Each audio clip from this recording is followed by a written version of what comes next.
اعوذ باللہ من الشیطان الرجیم بسم اللہ الرحمن الرحیم لو انزلنا هذا القرآن على جبل لرأيته خاشعا متصدعا من خشية الله وتلك الامثال نضربها للناس لعلهم يتفكرون صدق اللہ العظیم رب اشرح لي صدري ويسر لي امري واحلل عقدة من لساني يفقهوا قولي اللهم ربنا الهمنا رشدنا واعذنا من شرور انفسنا اللهم ارنا الحق حقا وارزقنا اتباعه وارنا الباطل باطلا وارزقنا اجتنابه اللهم ارحمنا بالقرآن العظیم واجعله لنا اماما ونورا وهدى ورحمة آمین یا رب العالمین۔ معزز حاضرین اور محترم خواتین، السلام علیکم ورحمۃ اللہ وبرکاتہ۔ عظمت قرآن، سب سے پہلی بات یہ سمجھیے کہ قرآن کی عظمت سے جیسے کہ وہ کما حقہ ہے، یا صرف اللہ واقف ہے اور یا اللہ کا رسول صلی اللہ علیہ وسلم، قدر گوہر شاہ داند یا بداند گوہری، کسی ہیرے اور موتی کی قدر کو یا بادشاہ جانتا ہے جو ہیروں میں اور موتیوں میں کھیلتا ہے، اور یا جوہری جانتا ہے۔ اس اعتبار سے عظمت قرآن یا تو اللہ تعالیٰ کے علم میں ہے اور یا محمد الرسول اللہ صلی اللہ علیہ وسلم کے علم میں ہے۔ ہم تو ظاہر بات ہے کہ جو کچھ اللہ نے فرمایا اور جو کچھ اللہ کے رسول نے فرمایا اس کے مطالعے سے کچھ خوشہ چینی کر سکتے ہیں۔ تو میں سب سے پہلے قرآن حکیم کے 5 مقامات سے آپ کے سامنے عظمت قرآن کا بیان رکھنا چاہتا ہوں، اور ان میں ایک حسین ترتیب ہے۔ پہلا مقام وہ ہے کہ جس میں ایک منفرد آیت ہے جس کا بظاہر سیاق و سباق سے کوئی تعلق نہیں بنتا۔ دوسرا مقام وہ ہے جو 2 آیات پر مشتمل ہے، سورہ یونس۔ تیسرا مقام وہ ہے جو 4 آیات پر مشتمل ہے، سورہ رحمان کی ابتدائی۔ چوتھا مقام 6 آیات پر مشتمل ہے جو سورہ عبس ہے، اور 5واں مقام ان 8 آیات پر مشتمل ہے جن کی بہت ہی خوبصورت تلاوت ابھی آپ نے سنی۔ اس کے بعد ایک طویل حدیث میں آپ کو سناؤں گا، اور پھر 2 اور اعتبارات سے عظمت قرآن کا بیان کروں گا جو اس وقت اس دور میں ہمارے لیے موسٹ ریلیونٹ ہے۔ پہلی آیت جو ہے میں نے تلاوت کی ہے سورہ حشر کی، لَوْ أَنزَلْنَا هَذَا الْقُرْآنَ عَلَى جَبَلٍ، اگر ہم اس قرآن کو کسی پہاڑ پر اتار دیتے، لَرَأَيْتَهُ خَاشِعًا مُتَصَدِّعًا مِنْ خَشْيَةِ اللَّهِ، تو تم دیکھتے کہ وہ پہاڑ دب جاتا، پھٹ جاتا اللہ تعالیٰ کے خوف اور خشیت سے۔ وَتِلْكَ الْأَمْثَالُ نَضْرِبُهَا لِلنَّاسِ، اور یہ مثالیں ہیں جو ہم لوگوں کے لیے بیان کرتے ہیں، لَعَلَّهُمْ يَتَفَكَّرُونَ، شاید کہ وہ تفکر کریں، غور و فکر کریں۔ قرآن مجید میں وہ مضامین جو بہت لطیف ہوتے ہیں، بہت لطیف ہوتے ہیں، جن کا ادراک عام انسانی عقل سے ماورا ہے، اس کے لیے تمثیلیں بیان کی جاتی ہیں۔ ما لا یدرک کلہ لا یترک کلہ، اگر وہ مضمون بتمام و کمال سمجھ میں نہیں آ سکتا تو کچھ تو آ جائے تمثیل کے حوالے سے، اگر غور و فکر کریں گے تو بات سمجھ میں آ جائے گی۔ اب اس تمثیل کے حوالے سے سب سے اہم مقام جو ہے قرآن مجید کے اس اصول کے تحت کہ القرآن یفسر بعضہ بعضا، قرآن کا ایک حصہ دوسرے حصے کی تفسیر کرتا ہے۔ سورہ اعراف میں یہ واقعہ مذکور ہے کہ جب حضرت موسیٰ علیہ السلام کوہ طور پر گئے تورات لینے کے لیے، تو وہاں انہوں نے اللہ سے ایک خواہش کا، ایک درخواست کا اظہار کیا۔ وہ خاتمہ اور مکالمہ تو اس سے پہلے بھی ہو چکا تھا، اب یہ شوق رب ارنی انظر الیک، پروردگار اب دیدار بھی عطا فرما دے۔ پردے کے پیچھے سے بات تو ہوتی رہی ہے اور ہو رہی ہے، لیکن دیدار بھی عطا کر دے۔ اللہ نے فرمایا لن ترانی، تم مجھے ہرگز نہیں دیکھ سکتے، ولیکن انظر الی الجبل، لیکن وہ سامنے والے پہاڑ پر نگاہ جماؤ، فَإِنِ اسْتَقَرَّ مَكَانَهُ فَسَوْفَ تَرَانِي، اگر وہ اپنے مقام پر قائم رہ جائے، ہم اپنی ایک تجلی اس پر ڈالیں گے، اگر وہ جھیل جائے اس تجلی کو تو تم بھی سوچنا کہ ہمارا دیدار کر سکو گے۔ فَلَمَّا تَجَلَّى رَبُّهُ لِلْجَبَلِ، جب اللہ نے اپنی تجلی ڈالی اس پہاڑ پر، جعلہ دکن، تو وہ پھٹ گیا، ریزہ ریزہ ہو گیا۔ وَخَرَّ مُوسَىٰ صَعِقًا، اور حضرت موسیٰ بے ہوش ہو کر گر گئے۔ حالانکہ تجلی براہ راست حضرت موسیٰ پر نہیں تھی، تجلی پہاڑ پر تھی، اور حضرت موسیٰ بالواسطہ اس تجلی کا مشاہدہ کر رہے تھے، لیکن اس تجلی کا نتیجہ کیا نکلا؟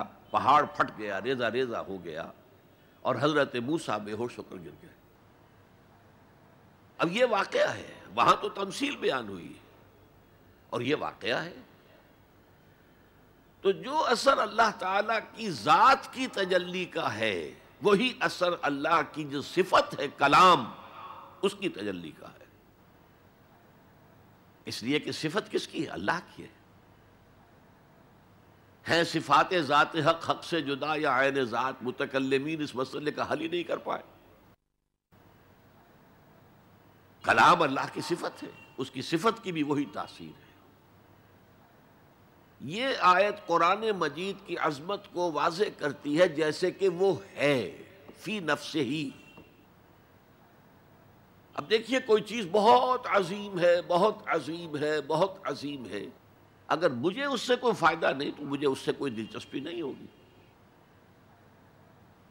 تو اب جو دوسرا مقام میں آپ کو سنا رہا ہوں، یہ سورہ یونس کی 2 آیات ہیں۔ یہ ترتیب میں نوٹ کرا چکا ہوں، 1 آیت، 2 آیتیں، 4 آیتیں، 6 آیتیں، 8 آیتیں۔ فرمایا یا ایھا الناس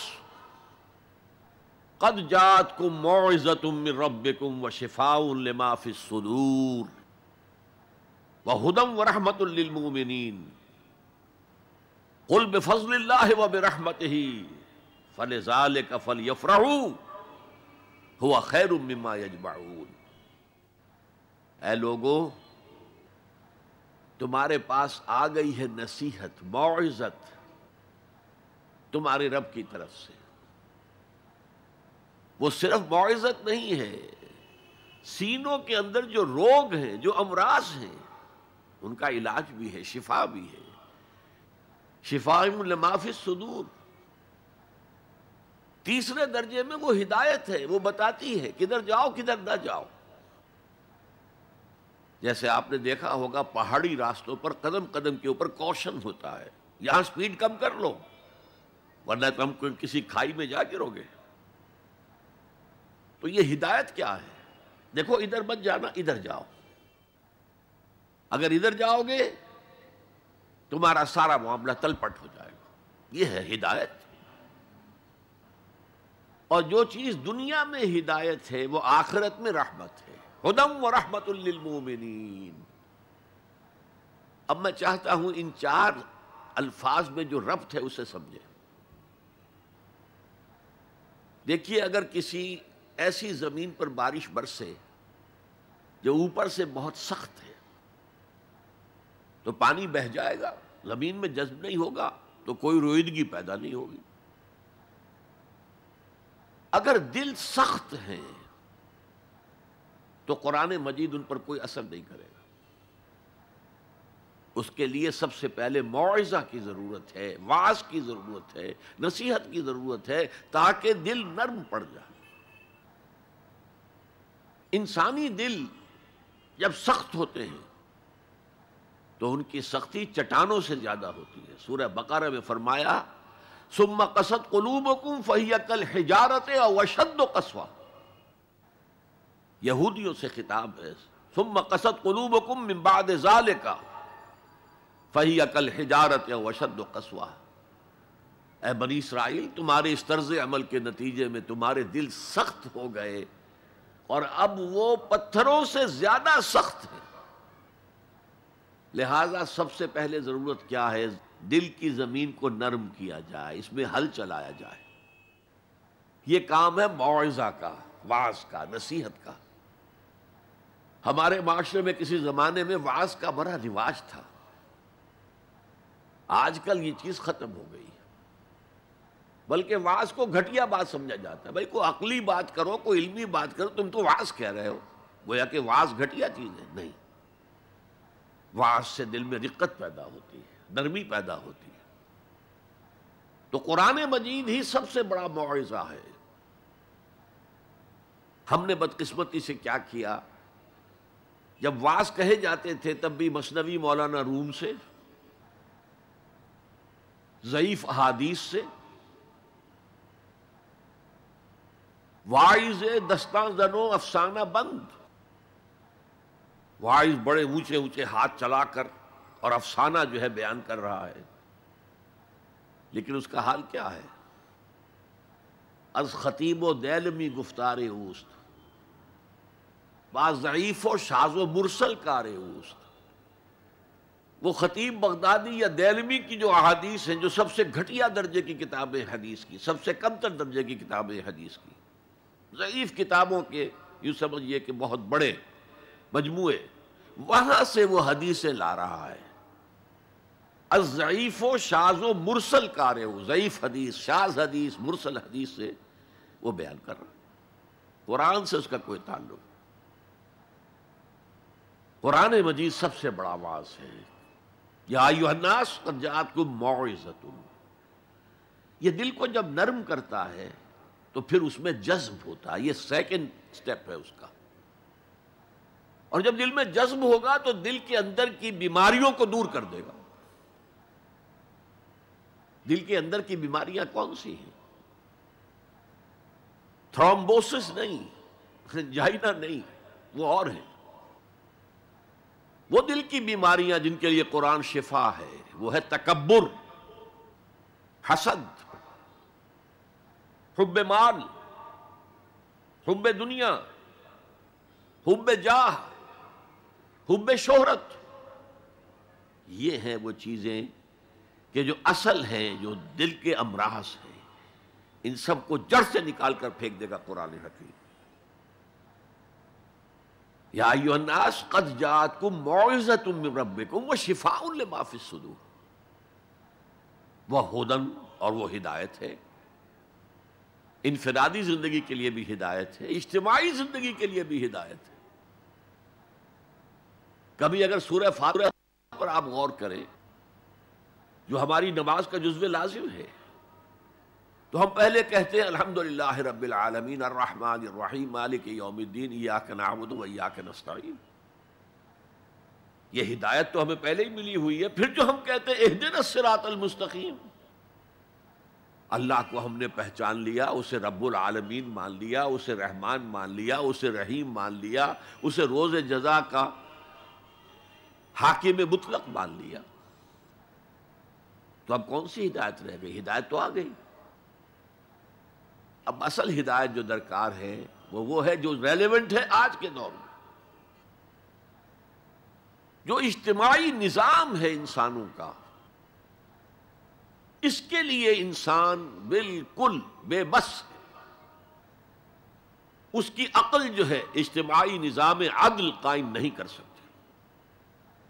انفرادی طور پر نیکی اور بدی کا علم میرے اور آپ کے نفس کے اندر ودیعت شدہ ہے. وَنَفْسٍ وَمَا سَوَّاهَا فَأَلْهَمَهَا فُجُورَهَا وَتَقْوَاهَا، یہ موجود ہے. لیکن یہ کہ معاشرتی نظام میں عورت اور مرد کے درمیان کیا توازن ہو، ان کے حقوق و فرائض کا توازن. دنیا میں کیا ہوتا رہا ہے اور ہو رہا ہے آج بھی، یا عورت جوتی کی نوک کے برابر ہے، کوئی اس کی حیثیت نہیں، بھیڑ بکری کی طرح ملکیت ہے، اس کے کوئی حقوق نہیں. اور یا عورت کلوپیٹرا بن کر پورے ملک کی قسمت کا بیڑا غرق کرتی ہے، انسانوں کے شانہ بشانہ ہو کر وہ در حقیقت خاندانی نظام کو برباد کرتی ہے. ان دونوں کے درمیان توازن کیسے قائم کیا جائے؟ اب آپ سوچئے، تجزیہ کیجئے. اگر مرد سوچے گا، نظام بنائے گا، تو وہ اپنے احساسات سے تو واقف ہے، عورت کے احساسات و جذبات سے تو واقف نہیں ہے. عورت نظام بنائے گی تو وہ اپنے احساس و جذبات سے واقف ہے، وہ مرد کے احساسات و جذبات سے واقف نہیں. یہ عادلانہ نظام وہی ہستی دے سکتی ہے جس نے مرد کو بھی پیدا کیا، عورت کو بھی پیدا کیا. ایک ایمپلائر ایمپلائی ریلیشن شپ ہے، کارخانے دار ہے، وہ لوگوں کو رکھتا ہے مزدور. اب جو بھی پروڈکشن ہو رہی ہے، جو نفع ہو رہا ہے، اس میں کتنا حصہ مزدور کا ہونا چاہیے، کتنا سرمایہ دار کا ہونا چاہیے، کون طے کرے گا؟ یا سرمایہ دارانہ نظام بن جائے گا اور مزدور کمر توڑنے والی محنت کرنے کے باوجود زندگی کے بنیادی جو تقاضے ہیں ان کو بھی حاصل نہیں کر سکے گا. میں نے آپ کے ممبئی شہر میں جو اس وقت دیکھا ہے، یہ جو چھوٹے چھوٹے خانے بنے ہوئے کبوتروں کے سے جن میں انسان رہ رہے ہیں اور پوری پوری زندگی ان میں گزارتے ہیں، یہ انسان، جبکہ اونچے اونچے محل موجود ہیں، بڑی بڑی عمارتیں موجود ہیں، ایکڑوں پر پھیلی ہوئی کوٹھیاں موجود ہیں. یہ ہے ننگا کیپٹلسٹک نظام، ننگا عریاں. اسی کا رد عمل تھا جو کمیونزم کی شکل میں ظاہر ہوا. ایکویلٹی ہونی چاہیے، لیکن اس کمیونزم نے شکل اختیار کر لی ون پارٹی ڈکٹیٹرشپ. تمہیں کوئی حق حاصل نہیں ہے، نہ کچھ کہہ سکتے ہو، نہ تنقید کر سکتے ہو، نہ رائٹ آف ایسوسیشن ہے، نہ right of expression of opinion ہے. بس کام کرو، تنخواہ لو، روٹی کھاؤ، اللہ اللہ خیر سلام.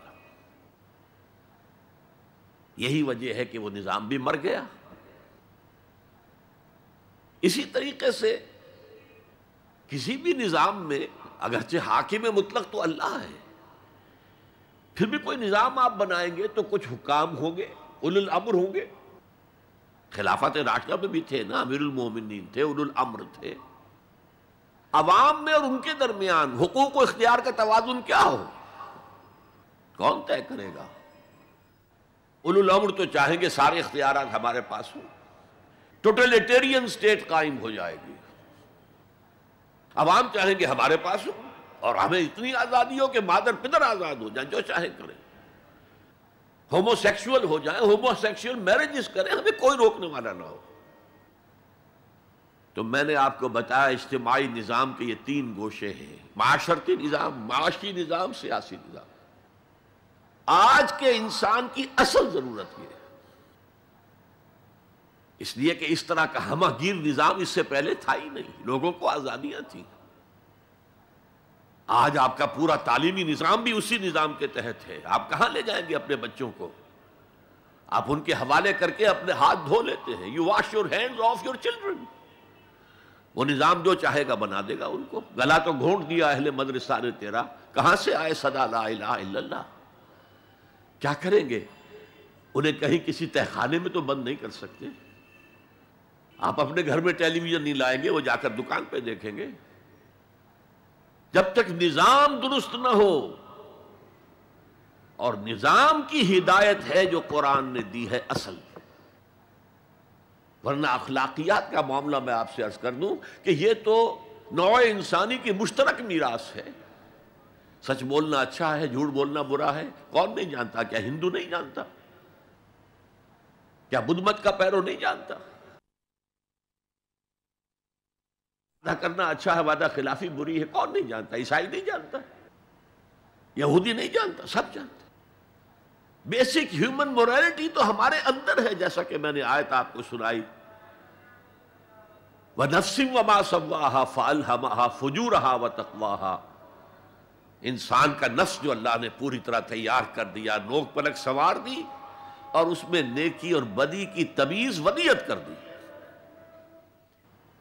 لہذا اصل ہدایت ہے آج جس کی ضرورت ہے وہ اجتماعی نظام۔ 2 منٹ اور لے لوں آپ کے۔ 300 سال سے انسان اسی اجتماعی عدل کی تلاش میں ادھر سے ادھر ٹھوکریں کھا رہا ہے۔ کوئی 250 برس سے زیادہ ہو گئے ہیں۔ فرانس میں انقلاب آیا، کیوں آیا؟ یہ بادشاہت، چیمانی ادارت۔ بادشاہ کون ہے؟ وہ بھی انسان ہے، ہم بھی انسان ہیں۔ اسے کیا حق ہے کہ وہ حکومت کرے؟ لہذا انقلاب آیا، سخت خونی انقلاب آیا، لوگوں نے چاہا کہ عدل ہو، لہذا فرینچ ریولوشن آیا۔ لیکن چونکہ وہ ریولوشن یک طرفہ تھا، صرف سیاسی نظام بدلا، معاشی نظام نہیں بدلا، سود موجود رہا، لہذا اس کے بعد کیپٹلزم کی لعنت مسلط ہو گئی۔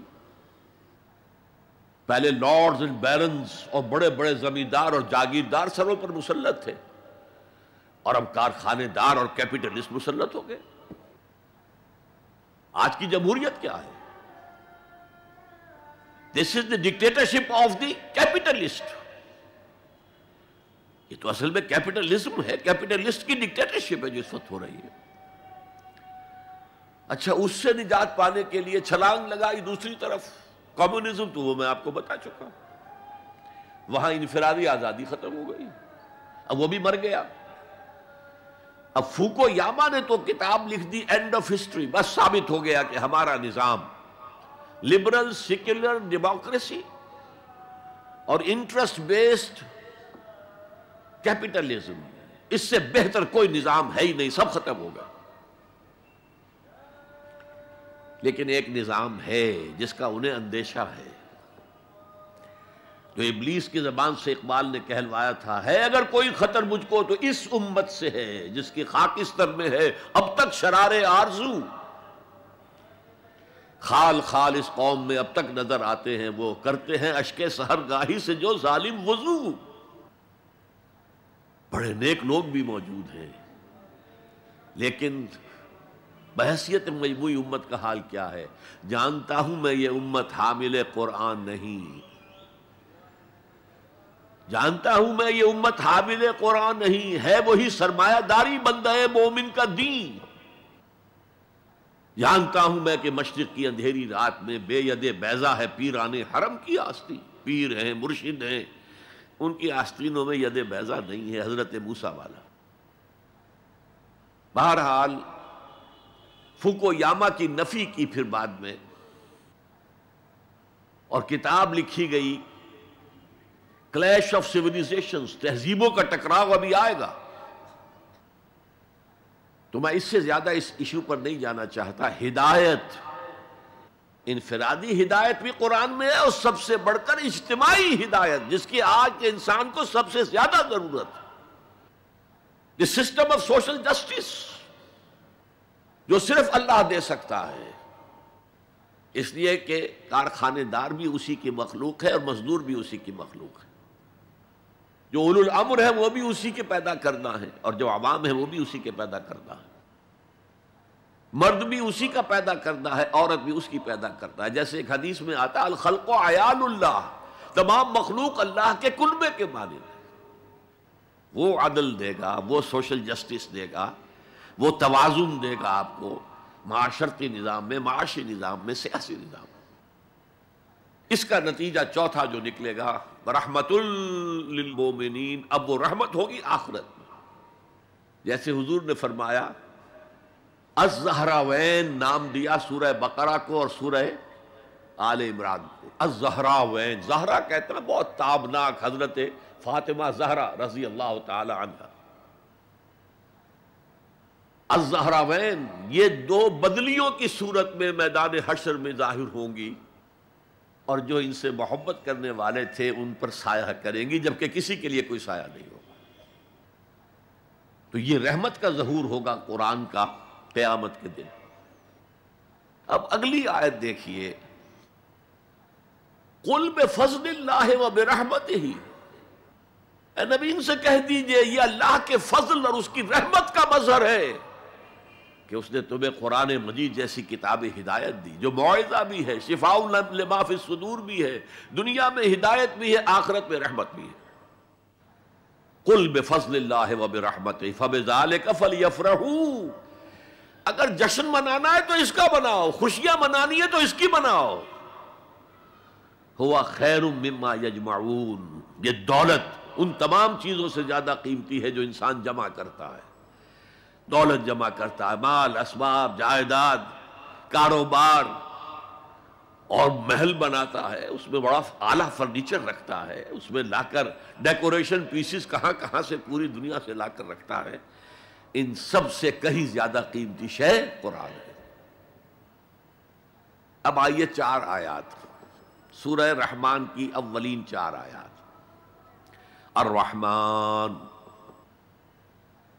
یہ جملہ نہیں بنا، یہ تو صرف مبتدا ہے، لیکن آیت پوری ہے۔ الرحمن علم القرآن خلق الانسان علمہ البیان۔ یہ اصل میں جو 4 آیتیں، ان میں 4 چوٹی کی چیزوں کا بیان ہے، ٹاپ موسٹ چیزیں۔ اللہ کے ناموں میں سب سے پیارا نام رحمان ہے، اگرچہ قرآن میں کثرت سے آیا ہے اللہ۔ وہ کیوں؟ اہل عرب صرف اسی نام سے واقف تھے، اللہم اللہم دعائیں مانگا کرتے تھے۔ اور آپ کو معلوم ہے سورہ فرقان میں تو اعتراض بھی انہوں نے کیا، یہ رحمان کو کون ہے؟ ہم تو جانتے نہیں ہیں، یہ کہاں سے لے آئے ہو ہے محمد تم رحمان صلی اللہ علیہ وسلم۔ لیکن آپ غور کریں تو سب سے پیارا نام رحمان ہے۔ دیکھیے رحمت سے یہ 2 نام بنائے گئے، الرحمن الرحیم۔ 113 مرتبہ تو تمام سورتوں کے سے پہلے یہ آیت موجود ہے، الرحمن الرحیم، بسم اللہ الرحمن الرحیم۔ سورہ فاتحہ میں الحمدللہ رب العالمین الرحمن الرحیم۔ ان میں فرق کیا ہے؟ یہ جو فعلان کا وزن ہے، اس پر جو عربی میں لفظ آتے ہیں، اس میں کسی صفت کی ہیجانی کیفیت، طوفانی کیفیت، ٹھاٹھے مارتا ہوا سمندر، پہاڑوں ایسی لہریں، اسی سے غضبان بنا ہے، انتہائی غضبناک، بہت غصہ۔ اسی سے جوعان بنا ہے، بھوک سے مر رہا ہوں میں، انا جوعان۔ اسی سے عطشان بنا ہے، میں پیاسا مر رہا ہوں۔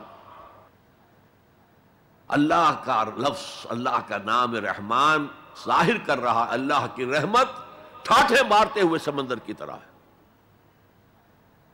اور رحیم فعیل کے وزن پر ہے، جس میں دوام ہوتا ہے، تسلسل ہوتا ہے۔ تو اللہ کی رحمت جہاں ٹھاٹھے مارتے ہوئے سمندر کی طرح ہے، ساتھ ہی وہ آہستگی کے ساتھ مسلسل بہنے والے دریا کے مانند بھی ہے، تسلسل کے ساتھ۔ اب ان دونوں کا ریلیشن اگر میں آپ کو ایک مثال سے سمجھاؤں، اگر کہیں کسی بس کا ایکسیڈنٹ ہو جائے اور آپ دیکھیں کوئی عورت جو ہے مردہ ہو گئی ہے، اور کوئی شیر خوار بچہ اس کی چھاتی سے چمٹا ہوا، اسے کیا پتا میری ماں مر گئی، اور کوئی آئیڈینٹیفیکیشن نہیں ہو رہی، کچھ پتہ نہیں ہے یہ کون خاتون تھی، کہاں سے آئی تھی، کچھ نہیں پتا۔ آپ بتائیے اس وقت کون سا انسان ہوگا جس کے دل میں رحمت کا دریا جوش نہ مار جائے، اس بچے کی سرپرستی میں کر لوں۔ یہ انسان کی فطرت ہے۔ لیکن جب وہ گھر لے جائے گا تو ہو سکتا ہے کچھ دن کے بعد وہ محسوس کرے کہ میں نے خامخواہ کو یہ بوجھ اپنے اوپر لے لیا ہے، میرے تو اپنے بچے بہت تھے۔ گویا کہ جوش تو آیا، دوام اس میں نہیں ہے۔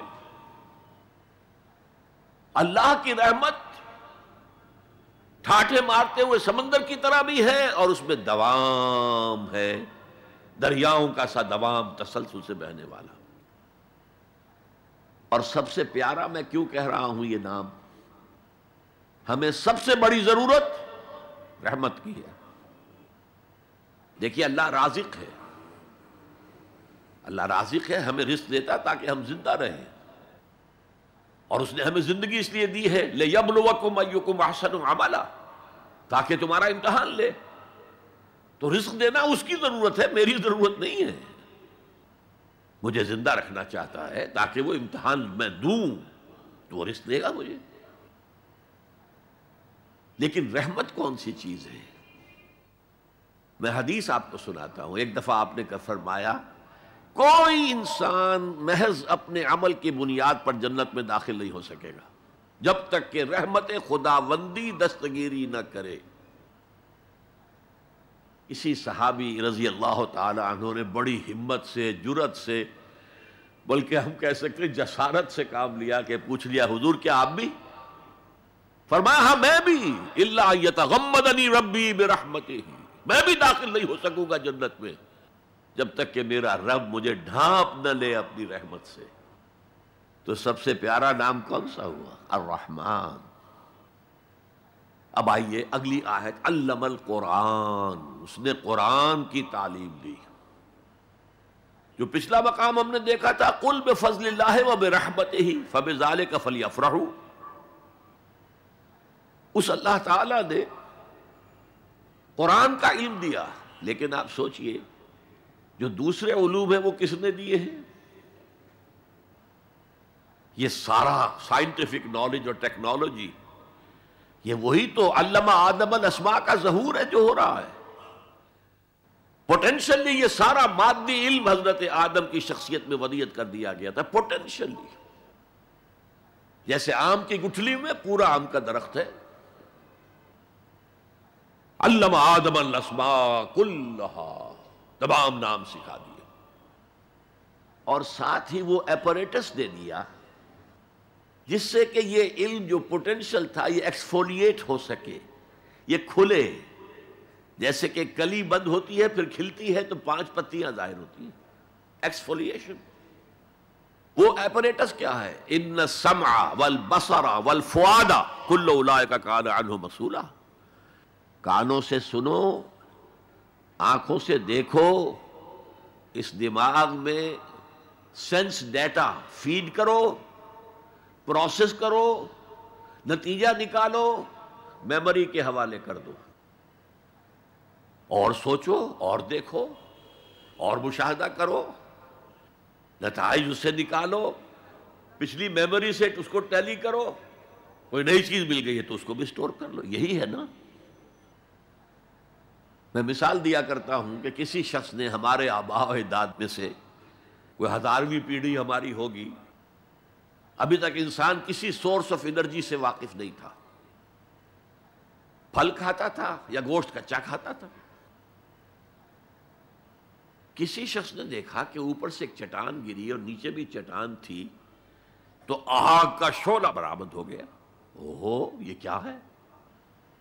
اب اس نے ویریفائی کرنے کے لیے 2 پتھر لیے، ٹکرائے، شعلہ پیدا ہو گیا، آگ ایجاد ہو گئی، the most primary source of energy.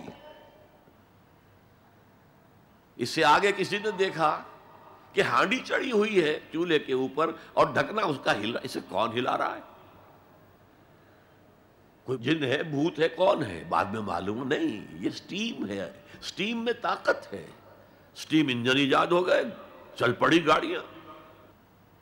Frontier میل آتا تھا پشاور سے بمبئی تک، چلا رہا ہے اسی سٹیم انجن سے۔ تو یہ علم ہمارا تدریجاً آگے بڑھا، لیکن یہ دیا ہوا اللہ کا ہے۔ لیکن تمام علوم میں چوٹی کا علم قرآن کا علم ہے۔ میں کہہ رہا تھا نا، ان 4 چیزوں میں 4 چوٹی کی چیزیں۔ اللہ کے ناموں میں سب سے پیارا نام رحمان، جو علم اس نے دیا تمام مخلوقات میں، اس میں چوٹی کا علم جو ہے وہ قرآن کا علم ہے۔ اب آئیے خلق الانسان، پھر سوچے انسان کو پیدا کیا تو کیا جنوں کو نہیں کیا؟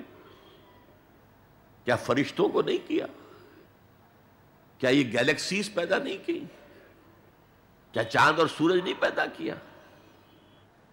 کیا ہماری زمین کے اوپر زندگی کی جو شکلیں ہیں نباتاتی اور حیواناتی، یہ چرند ہیں اور پرند ہیں اور مچھلیاں ہیں، کس نے پیدا کی؟ سب کچھ اس نے پیدا کیا، لیکن اس کی کریشن کا کلائمیکس انسان ہے۔ سب سے بڑی اس کی تخلیق انسان ہے، جو مسجود ملائک بن گیا۔ فسجد الملائکۃ کلھم اجمعون، کس قدر تاکید ہے، سجدے میں گر گئے تمام فرشتے، کل کے کل فرشتے جمع ہو کر 3 مرتبہ۔ کہیں شبہ رہ جائے جبرائیل نے نہیں کیا ہوگا سجدہ یا اسرافیل، نہیں، کلھم اجمعون۔ یہ انسان شاہکار ہے اللہ کی تخلیق کا۔ فرمایا ہے خلقتہ بیدی، اے ابلیس تو اس آدم کو سجدہ نہیں کرنا چاہتا جسے میں نے اپنے دونوں ہاتھوں سے بنایا؟ کیا معنی اس کے؟ اللہ کے 2 ہاتھ کیا ہیں؟ الا لہ الخلق والامر، 2 عالم ہیں، ایک عالم امر ہے، ایک عالم خلق ہے۔ عالم امر میں اللہ کے حکم کی تعمیل چشم زدن میں ہو جاتی ہے، انما امرہ اذا اراد شیئا فانما یقول له کن فیکون۔ اور عالم خلق میں وقت لگتا ہے۔ آم کی گٹھلی سے درخت تو بنے گا آم کا، لیکن کتنے سال لے گا؟ ماں کے پیٹ میں بچہ پرورش تو پائے گا، لیکن 9 مہینے لے گا۔ اللہ نے فرمایا کتنی جگہ پر میں نے آسمان اور زمین 6 دنوں میں پیدا کی۔ عالم خلق میں ٹائم کا ایلیمنٹ ہے، عالم امر میں کوئی ٹائم نہیں۔ عالم امر سے تعلق رکھنے والی صرف 2 مخلوقات ہیں، فرشتے اور انسانی ارواح۔ یسألونک عن الروح قل الروح من امر ربی۔ اور عالم خلق سے ہمارا یہ جسم ہے، حیوانی وجود ہمارا جو زمین سے آیا ہے، منہا خلقناکم وفیہا نعیدکم ومنہا نخرجکم تارۃ اخری۔ یہ یہاں سے آیا پھر یہیں چلا جائے گا، روح وہاں سے آئی اور وہیں لوٹے گی۔ انا للہ و انا الیہ راجعون، یہ ہمارا جسم تو نہیں جائے گا۔ الرحمن علم القرآن خلق الانسان علمہ البیان۔ انسان کو جو صلاحیتیں دی اللہ نے، ان میں سب سے بڑی صلاحیت قوت بیان ہے۔ اس لیے انسان کو اہل منطق کہتے ہیں حیوان ناطق، بولنے والا حیوان، یہ اپنے آپ کو ایکسپریس کرنے کی صلاحیت۔ یہ تمام صلاحیتوں میں چوٹی کی صلاحیت ہے۔ دیکھیے ہمیں آنکھیں دی ہیں، حیوانوں کی بینائی ہم سے کہیں زیادہ ہے۔ ایسے حیوان بھی ہیں کہ جنہیں لائٹ کی ضرورت ہی نہیں، بغیر روشنی کے دیکھتے ہیں۔ یہ باز اور شاہین بڑی بلندی سے زمین پر پڑی ہوئی سوئی کو دیکھتے ہیں۔ سماعت ہمیں دی تو بہت سے حیوانات کو ہم سے بہت زیادہ سماعت دی۔ آپ گھوڑے پر سوار جا رہے ہیں، آپ نے کوئی آواز نہیں سنی، گھوڑے نے سن لی ہے، اس کی کنوتیاں کھڑی ہو گئی، اینٹینا کھڑے ہو گئے۔ سوار کو معلوم ہوا کوئی خطرہ ہے، اس نے تو کچھ نہیں سنا تھا۔ پھر کتنے حیوان ہیں جو سونگنے کی قوت ان میں کتنی زیادہ ہے، ہر شے کو سونگ کر پتہ کرتے ہیں یہ ہمارے کھانے کی ہے کہ نہیں۔ اصل صلاحیت جو انسان کی صلاحیت ہے وہ قوت بیان ہے۔ آپ کو معلوم ہے بڑے بڑے وکیل ایک پیشی کے 5 لاکھ روپیہ لے رہے ہیں، کیوں؟ ان کے اندر بیان کی صلاحیت زیادہ ہے، وہ مقدمے کو خوبصورتی سے پیش کر سکتے ہیں۔ ورنہ وہی قانون پڑھنے والے جو ہیں وہ کلا وہ جوتی پٹخار سے پھرتے ہیں، کوئی ان کو پوچھتا نہیں۔ اسی طرح آپ کو معلوم ہے دنیا میں بڑے بڑے جو ڈکٹیٹر بنے ہیں وہ قوت بیان کی بنیاد پر بنے۔ ہٹلر کی فائری سپیچز اس نے کہاں سے کہاں اسے پہنچا دیا۔ لیکن اب ان چیزوں کو جوڑیے، الرحمن علم القرآن، یہ ایک جملہ بنا ہے، رحمان نے قرآن سکھایا۔ خلق الانسان، انسان کو پیدا کیا، علمہ البیان، یہ تین ویلیوز ہیں جو 4 آیتوں میں آئی ہیں۔ آپ نے میتھمیٹکس میں یا ارتھمیٹکس میں پڑھا ہوگا ریشو پروپورشن کا قاعدہ، نسبت و تناسب۔ 3 ویلیوز دے دی گئی، یہ چوتھی تلاش کرو۔ وہ چوتھی ویلیو کیا ہے؟ دیکھو، اگر تمہیں کوئی قوت بیان اللہ نے دی ہے، اسے قرآن کو بیان کرنے میں صرف کرو۔ جیسے ہم کہتے ہیں کہ توپ سے مکھی نہیں ماری جاتی، توپ جتنی بڑی شے ہے وہ مکھی مارنے کے لیے تو استعمال نہیں ہوتی۔ تمہیں اللہ نے قوت بیان دی ہے، اسے صرف پیسے کمانے کے لیے استعمال نہ کرو، اسے لیڈری چمکانے کے لیے استعمال نہ کرو، اس قوت بیان کو اس قرآن کے بیان کرنے میں استعمال کرو۔ یہ جو نتیجہ نکلا ہے یہ ایک حدیث میں آیا ہے، اور اس میں عجیب لطف ہے۔ الرحمن علم القرآن خلق الانسان علمہ البیان عن عثمان ابن عفان، وہی جو ہے قافیہ چلا آ رہا ہے، بخاری شریف کی روایت ہے، خیرکم من تعلم القرآن وعلمہ، تم میں سے بہترین لوگ وہ ہیں جو قرآن سیکھیں اور سکھائیں، پڑھیں اور پڑھائیں، سمجھیں اور سمجھائیں۔ یہ بہترین ہے، اس کو بہتر نہ کہیں۔ یہ خیر کے بعد من آ جائے گا تو یہ کمپیریٹیو ڈگری ہوگی، انا خیر منہ۔ ابلیس نے کہا تھا میں اس آدم سے بہتر ہوں، خلقتنی من نار خلقتہ من طین، مجھے تو نے آگ سے بنایا، اسے مٹی سے بنایا۔ اگر من نہ آئے تو یہ سپرلیٹیو ڈگری ہے، خیرکم، تم میں سے بہترین لوگ وہ ہیں جو قرآن سیکھیں اور سکھائیں۔ کاش یہ حدیث نقش ہو جائے نوجوانوں کے دل پر۔ کیریئرز کی تلاش کرتے ہیں، MBA کر لیں، کمپیوٹر میں MS کر لیں، کیریئر بنے گا، تنخواہ اچھی ملے گی، وہ سارا کچھ اس دنیا کے لیے، عارضی دنیا کے لیے، عارضی زندگی کے لیے ہے اور کچھ بھی نہیں۔ حضور فرما رہے سب سے اونچا کیریئر یہ ہے قرآن پڑھو اور پڑھاؤ، اور یہ تو ہمارے ذمے لگا کر گئے حضور۔ ختمہ حجۃ الوداع میں کیا کہا تھا؟ میں صرف تمہارے لیے تو نہیں بھیجا گیا تھا، وَمَا أَرْسَلْنَاكَ إِلَّا كَافَّةً لِلنَّاسِ بَشِيرًا وَنَذِيرًا، اے محمد ہم نے آپ کو نہیں بھیجا ہے مگر ساری نوع انسانی کے لیے بشیر اور نذیر بنا کر۔ تو حضور نے تو تبلیغ ابھی صرف اہل عرب تک کی تھی، رسول تو تھے وہ پوری نوع انسانی کی، وہ کون کرے گا؟ وَكَذَلِكَ جَعَلْنَاكُمْ أُمَّةً وَسَطًا لِتَكُونُوا شُهَدَاءَ عَلَى النَّاسِ وَيَكُونَ الرَّسُولُ عَلَيْكُمْ شَهِيدًا۔ ہم نے تمہیں امت بنایا، کس لیے بنایا؟ خیر امت بنایا، امت وسط بنایا، درمیانی امت بنایا، ایک کڑی ڈال دی ہے۔ دیکھیے حضور سے پہلے رسالت 2 کڑیوں پر مشتمل تھی صرف۔ اللہ سے جبرائیل نے لیا اور وقت کے رسول کو پہنچا دیا، اب وقت کا رسول پہنچا رہا ہے آگے۔ رسالت 2 کڑیوں پر تھی، حضور پر آ کر جب رسالت اور نبوت کی تکمیل ہو گئی، ختم ہو گئے، تو تیسری کڑی لگ گئی۔ اللہ سے لائے جبرائیل، پہنچایا قرآن کو، حضور نے پہنچایا امت کو، اور امت کے ذمہ اب پہنچاؤ ایک ایک انسان کو۔ یہ ہماری امت کی حیثیت سے ذمہ داری ہے، اور چونکہ ہم نے یہ ذمہ داری بھلا دی اس لیے آج ذلت ہے، خاری ہے۔ کیا حیثیت ہے ہماری؟ 150 کروڑ کے قریب دنیا میں ہو کر کوئی انٹرنیشنل معاملات میں ہم سے کوئی رائے لیتا ہے؟ کسنمی پرست کے بھیا کیستی ہو کون تم؟ حالانکہ دیکھیں کتنا بڑا رقبہ ہے، سارے وسائل اللہ نے دیے۔ آج کی سب سے بڑی دولت مسلمانوں کے قدمے کے نیچے ہے، تیل کی۔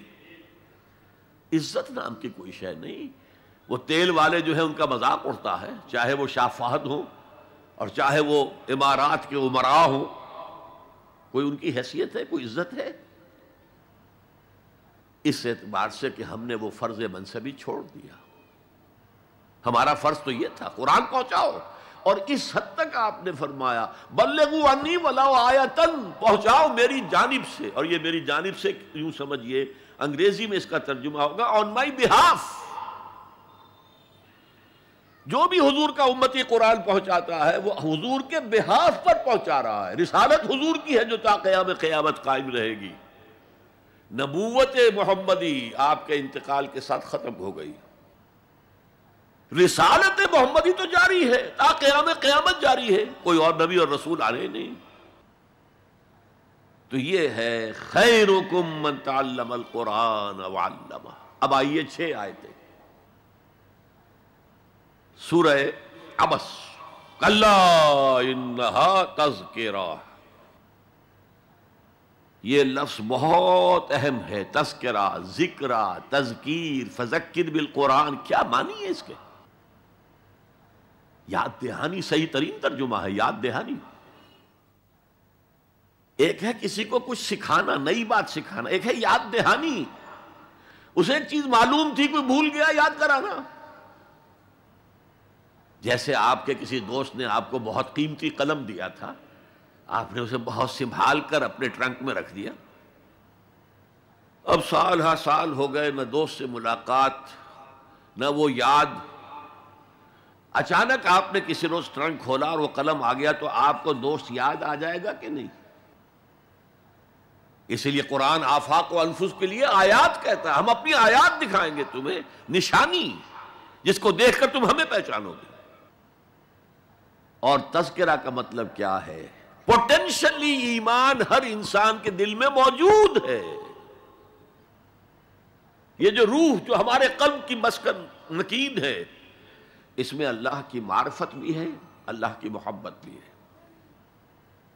البتہ ذہول کے پردے پڑ گئے ہیں، بھول اور نسیان طاری ہو گیا ہے. ہم دنیا ہی کے اندر گم ہو کر رہ گئے ہیں. ہماری ساری دلچسپیاں دنیا سے ہیں، لہٰذا ہماری توجہ ہی نہیں ہے. ورنہ ہر انسان کے دل میں یہ جو یہاں ہندوستان میں کہتے ہیں آتما اور پرماتما، آتما اور پرماتما کا تو تعلق بہت گہرا ہے. ابتدا میں بنا دی گئی تھی ارواح، جب ہم سب کے سب تمام انسان آدم سے لے کر اور تا قیام قیامت جو انسان آئے گا دنیا میں، ان سب کی ارواح پیدا کر دی گئی. اور پوچھا گیا الست بربکم قالوا بلا، یاد ہے؟ لہذا یہ تذکرہ ہے، یہ یاد دہانی ہے، تمہارے اندر موجود ہے. اللہ کی معرفت بھی موجود ہے، اللہ کی محبت بھی موجود ہے. لیکن کلا بل ران علی قلوبہم ما کانوا یعملون، ان کے دلوں پر زنگ آ گیا ہے اب ان کے اعمال کی وجہ سے. شیشہ جو ہے وہ زنگ آلود ہو گیا. حضور نے فرمایا ان هذه القلوب لتصدع كما يصدع الحديد اذا اصابه الماء. ان دلوں پر بھی زنگ آ جاتا ہے جیسے کہ لوہے کے اوپر پانی پڑتا رہے تو اس کو زنگ آ جاتا ہے. پوچھا گیا فما جلاؤها یا رسول اللہ، اے اللہ کے رسول ہماری تلواروں کو زنگ لگتا ہے، ہم پالش کرتے ہیں، سیکل کرتے ہیں، وہ پھر چمک اٹھتے ہیں. تو دل پر اگر زنگ آ جائے تو اس کا علاج کیا ہے؟ 2 چیزیں فرمائی، کثرت و ذکر الموت و تلاوت القرآن. 2 کام کرو کثرت سے، موت کو یاد رکھو، یہاں رہنا نہیں ہے، جانا ہے. یہ ہمارا گھر نہیں ہے، یہ ہماری منزل نہیں ہے. ہمارا اصل گھر جو حضور نے فرمایا انما الدنیا خلقت لکم وانتم خلقتم للآخرہ، یہ دنیا تمہارے لیے بنائی گئی، تم آخرت کے لیے بنائے گئے ہو. اسی لیے حضور نے فرمایا کن فی الدنیا کانک غریب وعابر السبیل، دنیا میں ایسے رہو جیسے راہ چلتے مسافر ہو یا اجنبی ہو. اپنے بارے میں فرمایا مالی ولی دنیا، مجھے تمہاری دنیا سے کیا سروکار، انما مثلی کراکب استظل تحت شجرۃ ثم راح فترکها. میری مثال اس مسافر کی سی ہے جو ذرا سستانے کے لیے کسی درخت کے سائے میں بیٹھتا ہے تھوڑی دیر. وہ اس کا گھر تو نہیں ہے، اس کی منزل نہیں ہے، پھر وہ اس کو چھوڑتا ہے، اپنا راستہ لیتا ہے. یہ اگر ہمارا تصور قائم ہو جائے، کلا انہا تذکرہ. اب اس کے بعد جو الفاظ آئے ہیں فی صحف مکرمۃ مرفوعۃ مطہرۃ بایدی سفرۃ کرام بررہ. یہ جو قرآن ہے، جو تذکرہ ہے، یہ بڑے ہی انتہائی پاکیزہ صحیفوں میں ہے. فی صحف مکرمۃ، بڑے باعزت، مرفوعۃ مطہرۃ، مرفوع بلند اور انتہائی پاک، بے ایدی سفرۃ، یہ کن کے ہاتھوں میں ہے؟ لکھنے والے وہ فرشتے، بے ایدی سفرۃ کرام بررہ، جو نہایت باعزت ہیں، بہت وفادار ہیں اللہ کے۔ یعنی اصل قرآن کہاں ہے؟ لوح محفوظ میں ہے۔ اصل قرآن کہاں ہے؟ ابھی اگلی جو پڑھیں گے ہم، کتاب مکنون، چھپی ہوئی کتاب کے اندر ہے۔ اصل قرآن کہاں ہے؟ وَإِنَّهَا لَفِي أُمِّ الْكِتَابِ لَدَيْنَا لَعَلِيٌّ عَظِيمٌ، یہ تو اس ام الکتاب میں جو ہمارے پاس ہے، بہت بلند ہے اور بہت عظمت والا ہے۔ یہ 6 آیتیں ہو گئی۔ اب آئیے 8 آیتیں جو آپ نے سنی، بہت خوبصورت قرات تھی ماشاءاللہ۔ فَلَا أُقْسِمُ بِمَوَاقِعِ النُّجُومِ، یہ لا جب آتا ہے پہلے تو وہ مخاطب کی بات کی نفی کرنے کے لیے، نہیں، اٹ از لائک دیٹ، یہ نفی ہے۔ لا اقسم بیوم القیامہ، تمہارے خیالات غلط ہیں، میں قیامت کی قسم کھاتا ہوں۔ تو فرمایا فلا اقسم بمواقع النجوم، وقع یقع کے کیا معنی ہے؟ اور یہ سورت کون سی؟ واقعہ، اذا وقعت الواقعہ، وقع گر جانا، پڑ جانا، یہ ستاروں کے ڈوبنے کی جگہ ہے۔ فلا اقسم بمواقع النجوم وانه لقسم لو تعلمون عظیم، اور اگر تم جانو تو یہ بہت بڑی قسم ہے جو ہم نے کھائی ہے۔ اس وقت کا انسان کیا سمجھتا کہ ستارے کہاں جاتے ہیں، کہاں غروب ہوتے ہیں، کہاں گرتے ہیں؟ آج ہمیں معلوم ہے۔ سورہ حامیم سجدہ میں جو کہا گیا ہے سنریہم آیاتنا فی الآفاق وفی انفسہم حتی یتبین لہم انہ الحق، ہم انہیں اپنی نشانیاں دکھائیں گے آفاق و انفس میں، یہاں تک کہ یہ بات واضح ہو جائے گی کہ قرآن حق ہے۔ آج ہمیں معلوم ہے خلا میں بلیک ہولز ہیں، اور یہ بلیک ہولز بڑے بڑے ستاروں کے پچکنے سے، پچک جانے سے پیدا ہوئے، اور جب وہ بڑے ستارے پچکتے ہیں، جو خلا پیدا ہوتا ہے، ویکیوم، اس میں بڑی طاقت ہوتی ہے، اس کے پاس سے کوئی سیارہ، کوئی ستارہ گزر جائے اسے کھینچ لیتا ہے قبر کے اندر۔ یہ بلیک ہولز کا تصور۔ اسی لیے اللہ نے اس وقت کے لوگوں کے لیے کیا کہا؟ فلا اقسم بمواقع النجوم وانہ لقسم لو تعلمون عظیم انہ لقرآن کریم، یہ بہت باعزت قرآن ہے، فی کتاب مکنون، ایک چھپی ہوئی کتاب میں ہے، لا یمسہ الا المطہرون، اسے چھو ہی نہیں سکتے مگر انتہائی پاک ہستیاں۔ اس کے کیا معنی ہے؟ پہلی بات تو ہمیں معلوم ہو گئی، مراد فرشتے ہیں، بے ایدی سفرۃ کرام بررہ، اسی کی شرح ہو رہی ہے نا۔ اسی سے ایک فقہی مسئلہ نکالا گیا کہ بغیر وضو کے ہاتھ نہ لگاؤ، لیکن اس کا اصل مفہوم کیا ہے وہ سمجھیے۔ قرآن کی روح تک کوئی نہیں پہنچ سکتا جب تک کہ تزکیہ نفس نہ ہو گیا۔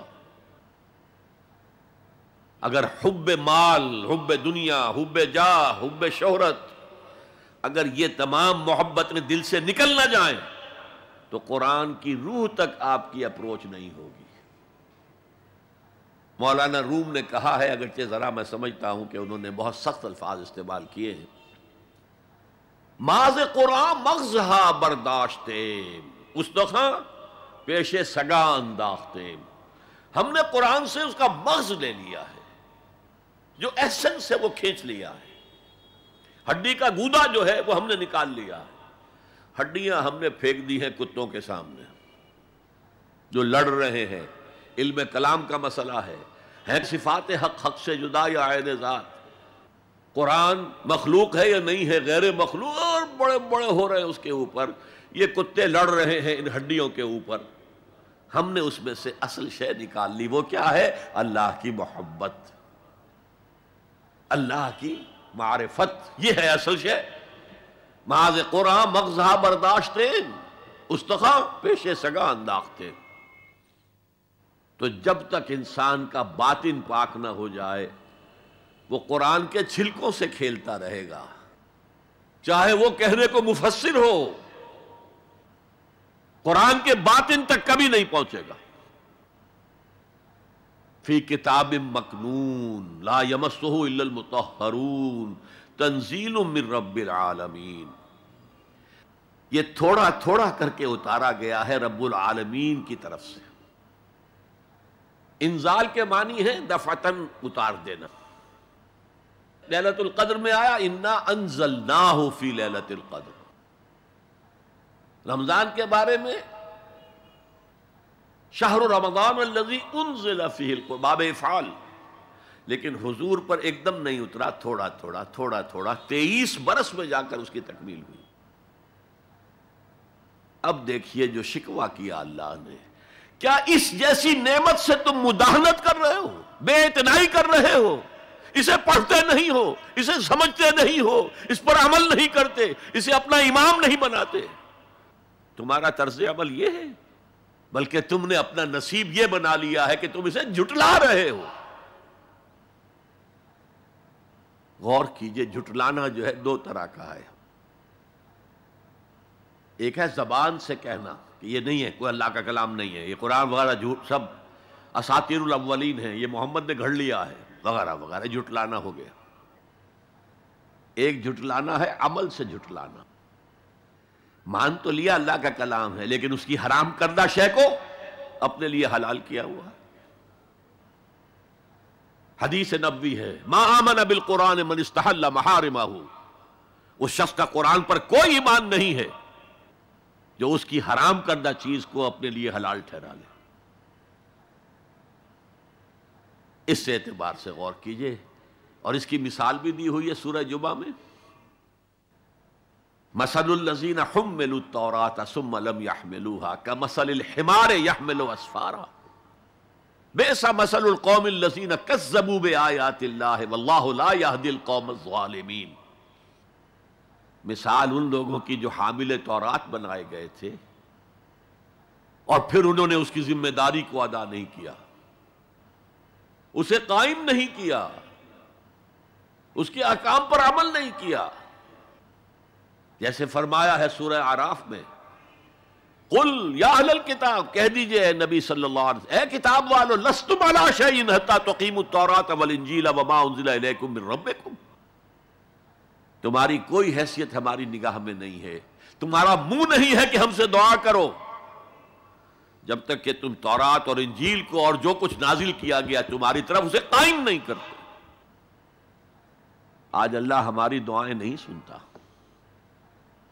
30 لاکھ جا کر حج کرتے ہیں، دنیا کے حالات میں کوئی ذرہ برابر فرق آتا ہے؟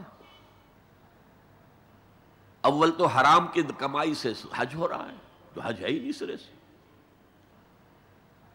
جو کچھ کرتے گئے تھے سودی کاروبار وہی آ کر دوبارہ شروع کر دیا، سرکاری ملازم میں تو جو رشوت پہلے لے رہے تھے اس کے بعد آ کر شروع کر دی۔ یہ کیا ہے؟ یہ تکذیب بالعمل ہے، جھٹلانا ہے۔ تم نے اپنا نصیب یہ بنا لیا ہے کہ تم قرآن کو جھٹلا رہے ہو، جیسے کہ انہوں نے جھٹلایا تھا۔ مثل الذین حملوا التوراۃ ثم لم يحملوها كمثل الحمار يحمل اسفارا، ان کی مثال ان گدھوں کی سی ہے جن پر کتابوں کا بوجھ لاد دیا گیا۔ مکالمات فلاطوں، گٹھڑی باندھ کر گدھے کے اوپر رکھ دیجئے تو کیا وہ واقعی منطقی اور فلسفی بن جائے گا؟ یہ مثال اللہ دے رہا ہے۔ اور یہ مثال کیوں دی گئی ہے؟ اس آئینے میں ہمیں ہماری تصویر دکھائی گئی ہے۔ تم اگر قرآن کا حق ادا نہیں کر رہے تو تمہاری مثال وہی ہے جو یہود کی تھی۔ بئس مثل القوم الذین کذبوا بآیات اللہ، بری مثال ہے اس قوم کی جس نے اللہ کی آیات کو جھٹلایا۔ تو زبان سے تو یہودیوں نے کبھی نہیں جھٹلایا تورات کو، عمل سے جھٹلایا ہے۔ یہ وہ 5 مقامات ہیں جن میں اللہ تعالیٰ نے خود اپنے کلام کی ثنا بیان کی ہے، تعریف کی ہے، اس کی عظمت کو بیان کیا۔ اب میں آپ کے سامنے ایک حدیث رکھنا چاہتا ہوں، حضور نے کیا فرمایا۔ ایک حدیث سنا چکا ہوں آپ کو، عن عثمان بن عفان رضی اللہ تعالی عنہ قال قال رسول اللہ صلی اللہ علیہ وسلم خیرکم من تعلم القرآن وعلمہ، تم میں سے بہترین لوگ وہ ہیں جو قرآن سیکھیں اور سکھائیں۔ یہ حدیث بڑی عجیب ہے، یہ ترمذی میں بھی ہے اور دارمی میں ہے، اور اس کے راوی حضرت علی ہیں رضی اللہ تعالی عنہ۔ عن علی رضی اللہ عنہ قال، حضرت علی فرماتے ہیں انی سمعت رسول اللہ صلی اللہ علیہ وسلم یقول، میں نے سنا اللہ کے رسول صلی اللہ علیہ وسلم کو یہ کہتے ہوئے، انہا ستکون فتنۃ، ان قریب ایک بہت بڑا فتنہ رونما ہوگا۔ حضرت علی فرماتے ہیں قلت، میں نے عرض کیا مل مخرج منہا یا رسول اللہ، اے اللہ کے رسول یہ فرمائیے اس فتنے سے بچنے کا، نکلنے کا راستہ کون سا ہوگا؟ جیسے آپ بڑے بڑے حالوں میں دیکھتے ہیں ایگزٹ، عرب ممالک میں لکھا ہوتا ہے مخرج، اگر کہیں آگ لگ جائے، کہیں دھواں بھر جائے تو نکلو، ان لال جو روشنیاں ہیں ان کے اندر جو نیچے دروازے ہیں ان کی طرف جاؤ، یہ مخرج ہے جان بچانے کے لیے۔ یہاں ایک لحظہ توقف کر کے ہمارا اور صحابہ کا جو فرق ہے اس کو نوٹ کر لیجئے۔ اگر ہم ہوتے تو کیا پوچھتے، حضور یہ فتنہ کب آئے گا، کدھر سے آئے گا، کیوں آئے گا، کیا ہوگا، یہ سارے سوالات کرتے نا، جن کا عمل سے کوئی تعلق نہیں، معلومات ہیں۔ حضرت علی نے کچھ نہیں پوچھا، بس آپ نے فرما دیا کہ بہت بڑا فتنہ ہوگا، تو بس ہمیں یہ بتائیے کہ اس سے نکلنے کا راستہ کیا ہے۔ اب سنیے حضور کی زبان سے قرآن مجید کی مدح۔ قال کتاب اللہ، فتنوں سے بچانے والی اللہ کی کتاب ہے، فیہ نبأ ما قبلکم، اس میں تم سے پہلے جو تھے ان کی بھی خبریں ہیں، قوم نوح اور قوم عاد اور قوم سمود اور قوم مدین اور آل فرعون اور سدوم اور عمورہ کی بستیوں کے حالات ہیں کہ نہیں؟ وَخَبَرُ مَا بَعْدَكُمْ، اس میں تمہارے بعد جو آنے والے حالات ہیں وہ بھی درج ہیں، ذرا کھدائی کر کے نکالنا پڑتا ہے ورنہ حالات موجود ہیں۔ ایک اوپر کی چیز ہے، سامنے کی چیز ہے، ایک ذرا اندر سے کھدائی کر کے، لیکن یہ کہ حضور فرما رہے ہیں خبرو ما بعدکم وحکم ما بینکم، اور جو بھی اختلافات تمہارے درمیان ہوں گے ان کا فیصلہ بھی اس کتاب میں موجود ہے۔ کاش کہ ہم اپنے مذہبی اختلافات کو رفع کرنے کے لیے قرآن کی طرف رجوع کریں، جو حبل اللہ ہے، واعتصموا بحبل اللہ جميعا ولا تفرقوا۔ تو فرمایا کتاب اللہ فیہ نبأ ما قبلکم وخبر ما بعدکم وحکم ما بینکم، هو الفصل لیس بالحزل، وہ فیصلہ کن کلام ہے، ایسے ہی یاوہ گوئی نہیں ہے، یہ قرآن کی آیات ہے۔ انہ لقول فصل وما هو بالحزل، سورہ طارق کے اندر آیا، طارق میں هو الفصل لیس بالحزل من ترکہ من جبار قسمہ اللہ، اگر کوئی جبار شخص اپنی سرکشی میں اس قرآن کو ترک کر دے گا اللہ اسے پیس کر رکھ دے گا۔ وَمَنِ ابْتَغَى الْهُدَى فِي غَيْرِهِ أَضَلَّهُ اللَّهُ، اور جو کوئی ہدایت حاصل کرنا چاہے گا قرآن کے سوا کسی اور چیز سے، اللہ اسے لازماً گمراہ کرے گا۔ کتاب ہدایت تو یہ ہے، وَهُوَ حَبْلُ اللَّهِ الْمَتِينُ، اور یہی تو ہے اللہ کی مضبوط رسی، جو قرآن میں کہا گیا وَاعْتَصِمُوا بِحَبْلِ اللَّهِ جَمِيعًا۔ میں نے ایک موقع پر اس آیت کا استہزاء کرتے ہوئے سنا تھا پاکستان کے شہر لاہور میں، جب 1973 یا 74 میں عالم اسلام کی سمٹ کانفرنس ہوئی تھی لاہور میں، تو یہ آیت واعتصموا بحبل اللہ ہر ٹیکسی کے اوپر، ہر رکشہ کے پیچھے لکھی ہوئی ہوتی تھی اور وہ اس کے بینر لگے ہوئے تھے۔ تو میری کوئی کتاب ایک پریس میں تھی، میں اس کے لیے جلدی کے لیے کہنے کے لیے کہ جلدی شائع کرو وہاں گیا، تو وہاں ایک صاحب تھے آزاد کشمیر کے محکمہ اطلاعات کے بہت بڑے افسر، اور وہ کہہ رہے تھے کیا محمل کلام ہے، کہاں ہے وہ رسی، کس کو پکڑے؟ انا للہ و انا الیہ راجعون۔ حضور فرما رہے ہیں ہو حبل اللہ المتین، یہ ہے رسی اللہ کی۔ ایک حدیث میں آتا ہے القرآن حبل اللہ الممدود من السماء الی الارض، یہ اللہ کی رسی ہے جو آسمان سے زمین تک تنی ہوئی ہے۔ ایک اور حدیث بہت پیاری ہے، میں آپ کو بتائے بغیر نہیں رہ سکتا۔ حضور اپنے حجرے سے برآمد ہوئے تو آپ نے دیکھا مسجد نبوی کے کونے میں صحابہ بیٹھے ہیں، قرآن کا مذاکرہ کر رہے ہیں۔ مذاکرہ ایک ہوتا ہے درس، ایک شخص بول رہا ہے دوسرے سن رہے ہیں، یہ نہیں، مذاکرہ آپس میں۔ حضور کے چہرے پر بشاشت کے آثار ظاہر ہوئے، آپ چل کر آئے، آپ نے ایک سوال کیا عجیب، الستم تشہدون، کیا آپ لوگ اس کی گواہی نہیں دیتے اللہ الہ الا اللہ وانی رسول اللہ ہے وہذا القرآن جاء من عند اللہ، کیا آپ لوگ اس کی گواہی نہیں دیتے کہ اللہ کے سوا کوئی معبود نہیں اور میں اللہ کا رسول ہوں اور یہ قرآن اللہ کے پاس سے آیا ہے؟ جواب کیا تھا؟ بلا یا رسول اللہ، بلا یا رسول اللہ، بلا یا رسول اللہ، اللہ کے رسول کیوں نہیں، ہم گواہی دیتے ہیں۔ اب فرمایا جس کے لیے میں نے یہ حدیث سنائی، فاستبشروا، خوشیاں مناؤ، جیسے ہم نے دوسرا جو تھا سورہ یونس کی آیات فَبِذَلِكَ فَلْيَفْرَحُوا، خوشیاں مناؤ، جشن مناؤ اس قرآن پر، فاستبشروا، تو بشارتیں حاصل کرو، فَإِنَّ هَذَا الْقُرْآنَ طَرَفُهُ بِأَيْدِيكُمْ وَطَرَفُهُ بِيَدِ اللَّهِ، اس قرآن کا ایک سرا تمہارے ہاتھ میں، ایک سرا اللہ کے ہاتھ میں۔ تو فرمایا هو الذکر الحکیم، جو قرآن کہتا ہے ذکر کرو ذکر کرو، کھڑے بیٹھے، سب سے بڑا ذکر قرآن ہے۔ ہم بیٹھ کر ضربیں لگا رہے ہیں، پتہ نہیں کیا کرتے ہیں، کوئی وظائف پڑھ رہا ہے، سب سے بڑا ذکر جسے قرآن الذکر کہتا ہے، انا نحن نزلنا الذکر و انا لہ لحافظون، دی ذکر وہ قرآن ہے، هو الذکر الحکیم وَهُوَ الصِّرَاطُ الْمُسْتَقِيمُ، اور تم نماز کی ہر رکعت میں کہتے ہو اهدنا الصراط المستقیم، وہ صراط مستقیم تو اللہ نے تمہیں دے دیا ہے، یہ قرآن ہی تو ہے صراط المستقیم۔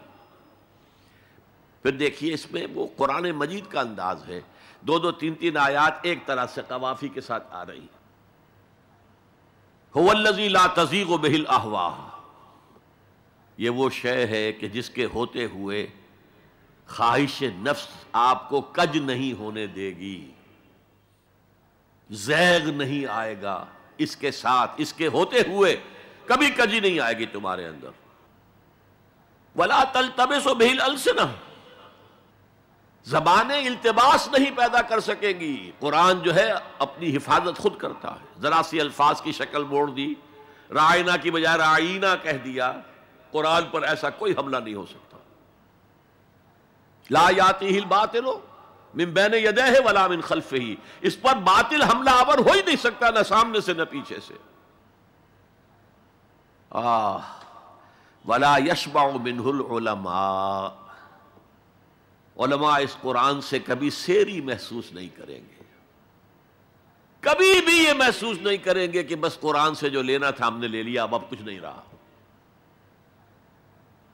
پڑھتے رہیں گے پڑھتے رہیں گے پڑھتے رہیں گے، معلوم ہوگا ہر مرتبہ کوئی نئی چیز آ رہی ہے۔ وَلَا يَشْبَعُ مِنْهُ الْعُلَمَاء، سیری نہیں ہوگی، جیسے آپ کے سامنے آپ نے کھانا کھایا، پیٹ بھر گیا، اب وہ کوئی کہہ بھائی تھوڑا سا یہ، نہیں بھائی نہیں میرا پیٹ بھر چکا ہے، سیر ہو گئے نا۔ قرآن سے آپ کبھی سیر نہیں ہو سکیں گے۔ وَلَا يَخْلُقُ عَنْ كَثْرَةِ الرَّدِّ، بار بار کے پڑھنے سے اس پر کوئی باسی پن طاری نہیں ہوگا۔ کوئی اور کتاب دنیا میں ایسی نہیں ہے، ایک دفعہ پڑھ لی، دو دفعہ پڑھ لی، پھر تیسری دفعہ ہاتھ لگانے کو جی نہیں چاہتا، پڑھنے کو جی نہیں چاہتا، سوال ہی پیدا نہیں۔ یہ وہ ہے، پڑھتے رہو گے اس پر کوئی باسی پن طاری نہیں ہوگا۔ ولا تنقضی عجائبہ، اس کے عجائب کبھی ختم نہیں ہوں گے.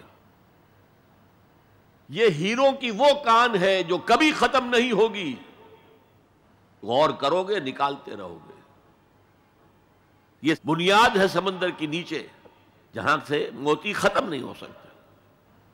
بڑی سے بڑی کان ہیروں کی، ایک وقت آتا ہے کہ ختم ہو گئے، ہیرے جو تھے نکالنے تھے نکال لیے. نہیں، لا تنقضی عجائبہ هو الذی لن تنتہی الجن اذ سمعتہ حتی قالوا انا سمعنا قرآنا عجبا یہدی الی الرشد فآمنا بہ. یہ وہ کتاب ہے جسے جیسے ہی جنوں نے سنا فوراً کہا ہم نے آج ایک بہت عمدہ کلام سنا ہے، کتاب سنی ہے، تو ہم تو ایمان لے آئے. ایک دفعہ سنا ہے اور وہ داعی بن کر چلے گئے. یا قومنا اجیبوا داعی اللہ، اے ہماری قوم کے لوگوں اس اللہ کی طرف پکارنے والے کی آواز پر لبیک کہو. جنات کا عالم یہ ہے، ہمارا عالم کیا ہے؟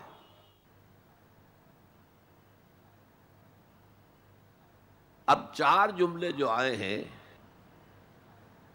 وہ اس حدیث کے اندر جو اہم ترین چیز ہے وہ ہے من قال بہ صدق. جس نے کوئی بات اس قرآن کی بنیاد پر کہی اس نے سچ کہا. ومن عمل بہ اجر، جس نے اس پر عمل کیا اس کا اجر محفوظ. ومن حکم بہ عدل، اور جس نے اس کی بنیاد پر کوئی فیصلہ کیا اس نے عدل کیا. اور آخری جملہ کاش کہ اس کا مصداق اللہ مجھے بھی اور آپ کو بھی بنا دے.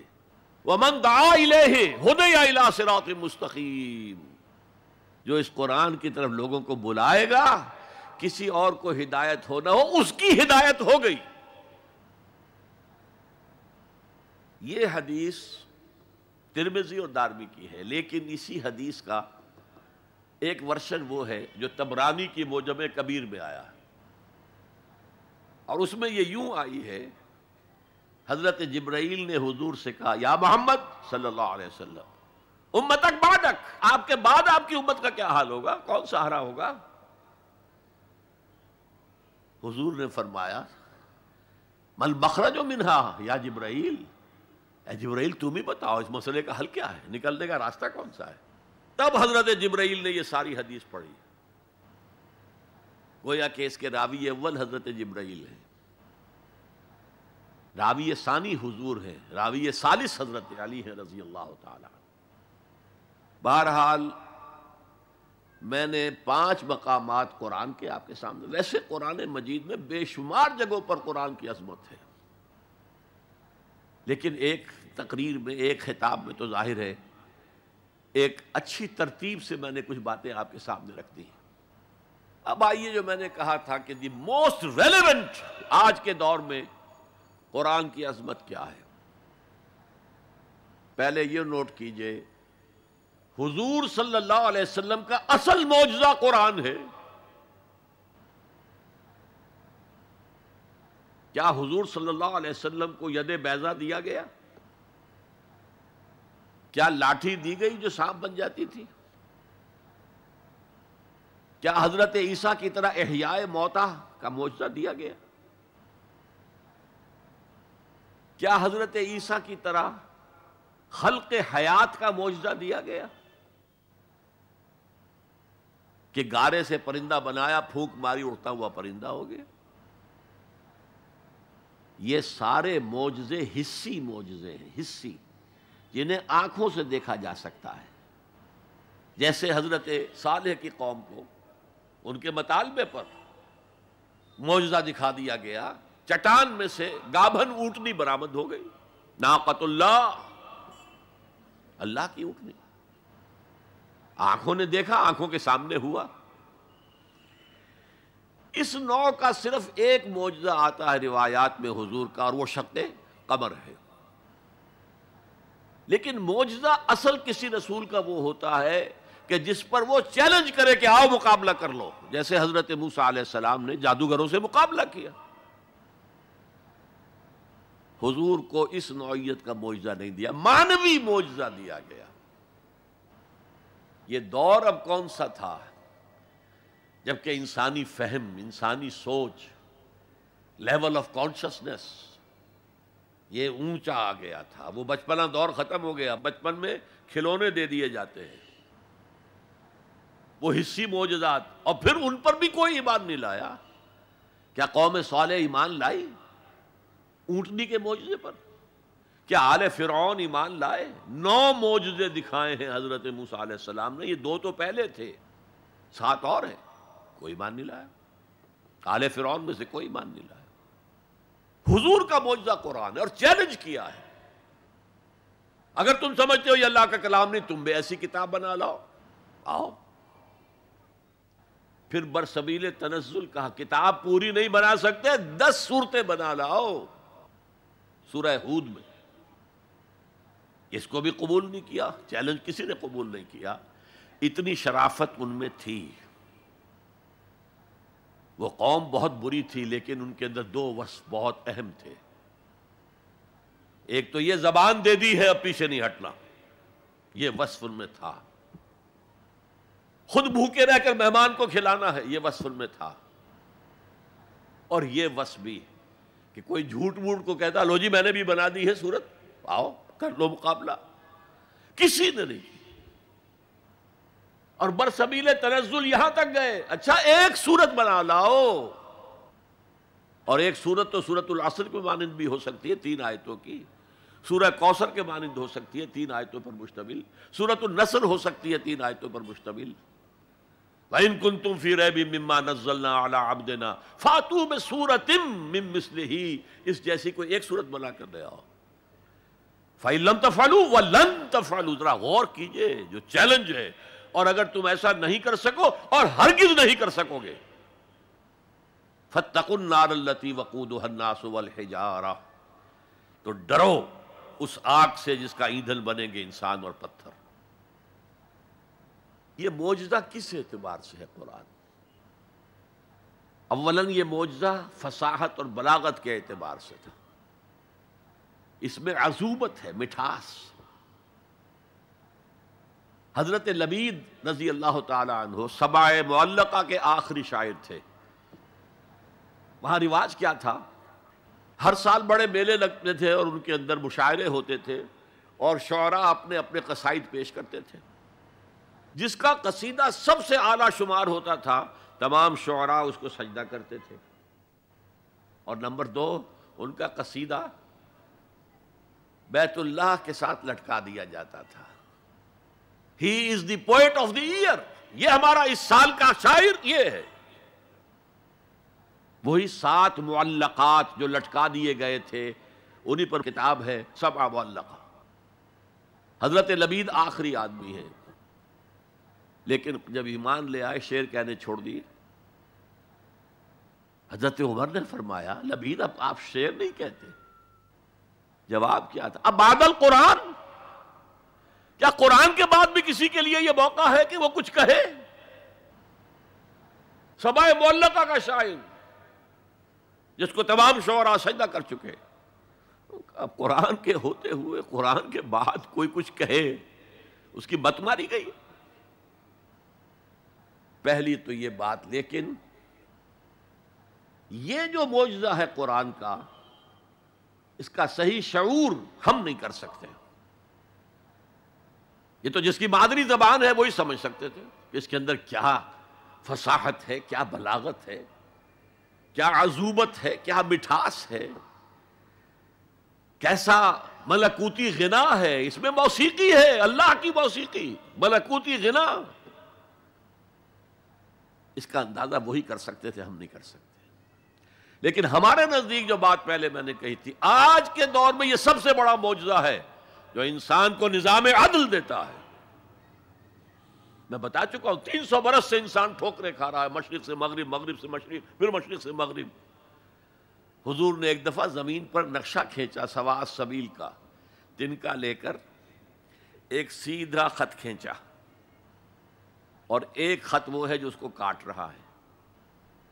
اس کے بعد پھر آپ نے ایک دائرہ بنایا، سیمی سرکل، وہ جنت ہے، یہ دنیا میں صراط مستقیم یا سواء السبیل ہے، اور درمیان میں جہنم کے اوپر وہ پل صراط ہے۔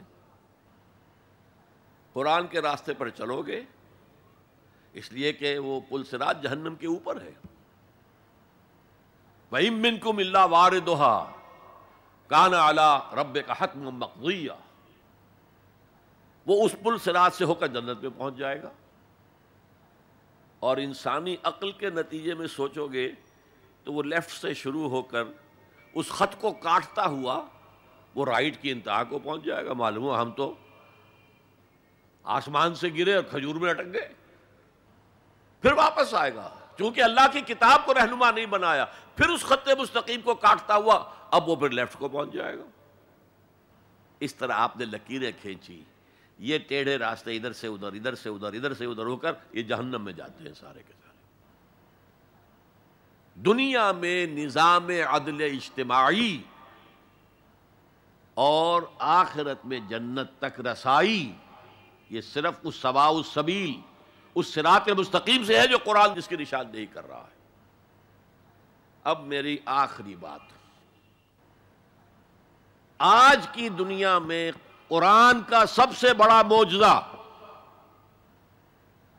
وہ یہ ہے کہ اس کتاب کے ذریعے حضور نے تاریخ انسانی کا عظیم ترین انقلاب برپا کیا۔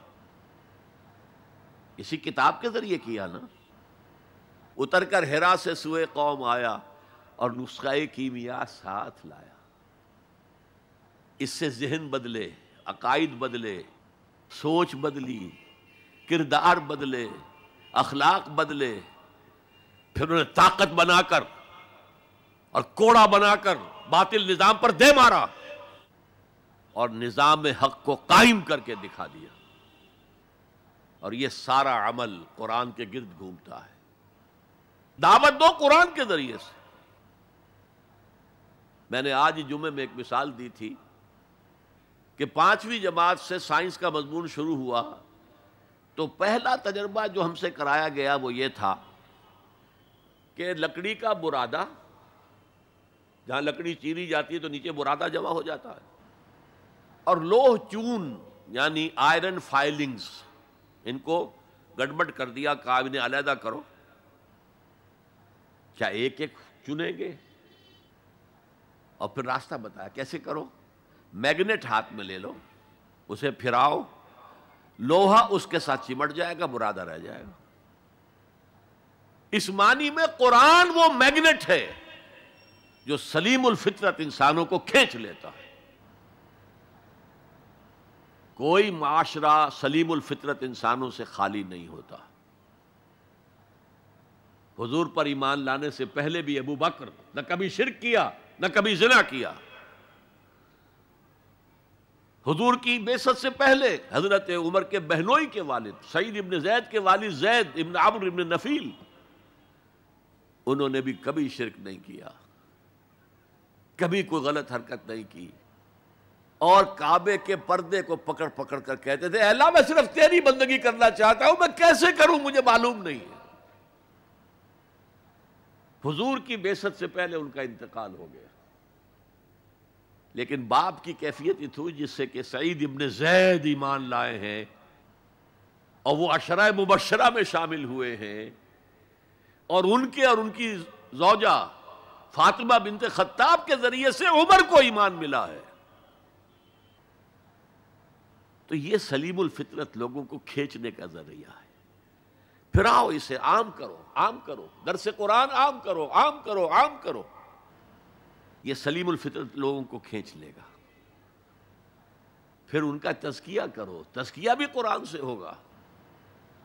تزکیے کے بھی ہم نے نہ معلوم کچھ پلوٹائنس نیو پلیٹونزم سے کچھ چیزیں سیکھ لی ہیں، کچھ ہندوؤں کی تپسیائیں سیکھ لی ہیں، لیکن قرآن کو تزکیے کا ذریعہ نہیں بنایا۔ صوفی پشمینہ پوش و حال مست، از نوائے شعلہ قوال مست، در نمی سازد بقرآن محفلش۔ قرآن سے اس صوفی کی محفل خالی ہے، وہاں قوال کے اس سے حال آ رہا ہے، حال آ گیا، قوال کے شعر سے حال آ گیا۔ صوفی پشمینہ پوش حال مست، از شراب نغمہ قوال مست۔ در نبی سازد بقرآن محفلش، قرآن کے ساتھ در سازی نہیں. لیکن حضور کے طریقہ کار دیکھیے، حضور کی سیرت کے دو حصے ہیں.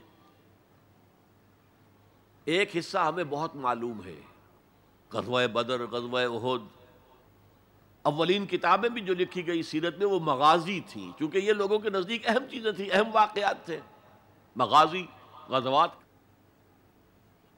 لیکن یہ بدر کے جو 313 آدمی تھے، یہ فراہم کیسے ہوئے تھے؟ کس مارکیٹ سے لائے گئے تھے؟ کس میتھڈالوجی سے انہیں تیار کیا گیا، پختہ کیا گیا، ٹرین کیا گیا؟ یہ ہے غور طلب معاملہ. قرآن نے جہاں وہ بات جو پہلے کہہ چکا ہوں، هو الذی ارسل رسولہ بالہدی ودین الحق لیظہرہ علی الدین کلہ، وہی ہے اللہ جس نے بھیجا اپنے رسول کو صلی اللہ علیہ وسلم الہدا دے کر، قرآن حکیم، اور دین حق دیا ہے، نظام دیا ہے، معتدل نظام دیا، عادلانہ نظام دیا، سسٹم آف سوشل جسٹس دیا، تاکہ اسے غالب کرے، قائم کرے. یہ ہے مقصد بعثت محمدی صلی اللہ علیہ وسلم. باقی کسی نبی کے لیے یہ الفاظ نہیں آئے، نوٹ کر لیجئے. حضور کے لیے 3 مرتبہ آئے، سورہ توبہ میں آیت نمبر 33، سورہ فتح میں آیت نمبر 28، سورہ صف میں آیت نمبر 9، 3 دفعہ یہ الفاظ آئے. نظام کو قائم کر کے دکھاؤ. جس دور کا آغاز آپ سے ہو رہا ہے، اس دور میں اصل اہمیت نظام کی ہوگی. ایک بڑا پیارا جملہ یاد آیا ہے شاہ ولی اللہ دہلوی کا، اگر کسی معاشرے میں تقسیم دولت کا نظام غلط ہو جائے تو اس کے 2 نتیجے نکلتے ہیں، اور دونوں انتہائی تباہ کن. ایک طرف دولت کے انبار ہوں گے، اس کا نتیجہ کیا نکلے؟ عیاشی ہوگی، بدماشی ہوگی، گلچھرے ہوں گے، اسراف ہوگا، تبذیر ہوگی. اور یہی تلوار دوسری طرف کاٹ رہی ہے. دوسری طرف احتیاج ہوگی، بھوک ہوگی، محتاجی ہوگی. یہ عیاشی کی وجہ سے گمراہ ہو گئے، اور یہ کاد الفقر ان یکون کفرا، حضور نے فرمایا فقر تو کفر کے قریب پہنچا دیتا ہے انسان کو. جن کو 2 وقت روٹی نہیں ملتی، وہ کیا اللہ سے لو لگائیں گے؟ جو 10-12 گھنٹے دن میں کام کرتے ہیں، وہ رات کو کہیں جاگیں گے، کھڑے ہوں گے اللہ کے حضور. شاہ صاحب کہتے ہیں کہ یہ جو طبقہ پیدا ہوتا ہے غرباء کا، یہ انسانوں کی شکل میں حیوان بن جاتے ہیں. لدو اونٹ، بار برداری کے جانور، کولو کے بیل، وہ انسان نہیں رہتے. حدیث میں نے آپ کو سنا دی، کاد الفقر ان یکون کفرا. تو اس انقلاب کو برپا کرنے کے لیے، اور یہ میں آپ سے عرض کر دوں، تاریخ انسانی کا عظیم ترین انقلاب وہ ہے جو محمد نے برپا کیا صلی اللہ علیہ وسلم. اور یہ میری بات نہیں ہے، ڈاکٹر ایم این رائے، ممبر کمیونسٹ انٹرنیشنل، ہندو اور کمیونزم کی سب سے اونچی باڈی کا رکن، 1920 میں بولشوک ریولوشن کے 3 سال بعد 1917 میں انقلاب آیا تھا. ایک لیکچر دیا ہے لاہور میں، بریڈلا ہال میں، دی ہسٹوریکل رول آف اسلام، اور اس نے کہا عظیم ترین انقلاب وہ تھا تاریخ انسانی کا جو محمد نے برپا کیا. Because he was a revolutionary, he knew what a revolution means. کہا عظیم ترین انقلاب وہ ہے جو محمد نے برپا کیا. یہ 1920 کی بات ہے. اور میں جب پچھلی مرتبہ آیا تھا 1991 میں، تو معلوم ہوا تھا کہ یہ جو بمبئی کہتے تھے، ممبئی اب آپ کہتے ہیں، اس کا کوئی پبلشر اس کتاب کو شائع کرتا ہے، ہسٹوریکل رول آف اسلام. اچھا، یہ تو ہوا 20ویں صدی کے شروع سے 20واں سال. اس کے اختتام سے 20 سال پہلے کتاب لکھی گئی، دی 100. یہ ہندوستان کا ہے اور وہ مینہٹن کا رہنے والا ڈاکٹر مائیکل ہارٹ. اور دی 100 کیا ہے کتاب؟ A selection and gradation of the most influential personalities of human history. 100 آدمی چن لیے تاریخ انسانی کے عظیم ترین، جنہوں نے تاریخ کے دھارے کے رخ کو موڑا ہے۔ عام آدمی تو تاریخ کے رخ کے اندر بہہ جاتے ہیں، جو رخ ہے چلو تم ادھر کو ہوا ہو جدھر کی۔ کچھ لوگ ایسے بھی دنیا میں پیدا ہوئے ہیں جنہوں نے تاریخ کے دھارے کے رخ کو تھوڑا موڑا ہے۔ تو سلیکشن میں تو 100 نام گن لیے، اور پھر گریڈیشن کی، سب سے زیادہ کس نے موڑا، پھر کون پھر کون پھر کون، اور نمبر 1 پر لایا ہے محمد کو صلی اللہ علیہ وسلم۔ جو کتاب اویلیبل ہے آپ پڑھیں، اور بڑے خوبصورت الفاظ اس کے ہیں۔ Naturally I O an explanation, میں عیسائی ہوں، حضرت مسیح کو نمبر 3 پر لے گیا ہوں اور محمد کو نمبر 1 پر رکھ رہا ہوں، تو یقیناً مجھے کوئی نہ کوئی اس کی ایکسپلینیشن دینی ہوگی، کوئی توجیہ کرنی ہوگی۔ اور پھر اس نے وہ جملہ لکھا ہے جو میرے علم کی حد تک کسی مسلمان کی رسائی اس تک نہیں ہوئی۔ This is because he was the only person who was supremely successful on both the religious and secular fields۔ تاریخ انسانی میں ایک ہی آدمی ہے جو ریلیجس اور سیکولر دونوں میدانوں میں بہت اونچا ہے۔ باقی سارے کیا ہیں؟ یا مذہب، روحانیت، اخلاق میں اونچے ہیں، تو ریاست، سیاست اس سے کوئی سروکار ہی نہیں۔ حضرت عیسیٰ کا بھی یہی معاملہ ہے، گوتم بدھ کا بھی یہی معاملہ ہے۔ اور یا ادھر ہیں اونچے شہنشاہ ہیں، بڑے بڑے فاتح ہیں، تو دوسری طرف زیرو نہیں بلکہ مائنس لیول کو لانا پڑے گا۔ ایک ہی شخص ہے، وہ کہتا ہے ایک، دی اونلی، اسی لیے میں نے 3 دفعہ دہرایا ہے، the only person who was supremely successful at both the religious and secular planes۔ یہ ہے حضور کا انقلاب۔ برپا کس سے کیا؟ کتاب سے کیا۔ چنانچہ 3 مرتبہ وہ الفاظ آئے ہیں قرآن میں کہ آپ کا مقصد تھا دین کو غالب کرنا، اور اس کے لیے طریقہ کار کیا تھا؟ 4 دفعہ الفاظ آئے، 4 الفاظ، 4 اصطلاحات 4 دفعہ آئیں۔ حضرت ابراہیم اور حضرت اسماعیل کی دعا، جب وہ اذ یرفع ابراہیم القواعد من البیت و اسماعیل، اس میں دعا میں شامل ہے ربنا وبعث فیہم رسولا منہم، اے اللہ یہ جو میں اپنی نسل کی ایک شاخ کو یہاں آباد کر رہا ہوں، ان میں ایک رسول بھیجیو جو انہی میں سے ہو، کوئی مغایرت نہ ہو کہ باہر سے آیا ہوا رسول ہے، اس کی زبان اور ہے، ان کی زبان انہی میں سے ہو، اور وہ کیا کرے؟ یتلو علیہم آیاتک ویعلمہم الکتاب والحکمت ویزکیہم، تیری آیات پڑھ کر سنائے، کتاب اور حکمت کی تعلیم دے اور تزکیہ کرے ان کا۔ یہ 15ویں رکوع کی آیات ہیں سورہ بقرہ کی۔ 18ویں رکوع میں فرمایا دیکھو ابراہیم اور اسماعیل کی دعا کا ظہور ہم نے محمد کی شکل میں کر دیا صلی اللہ علیہ وسلم،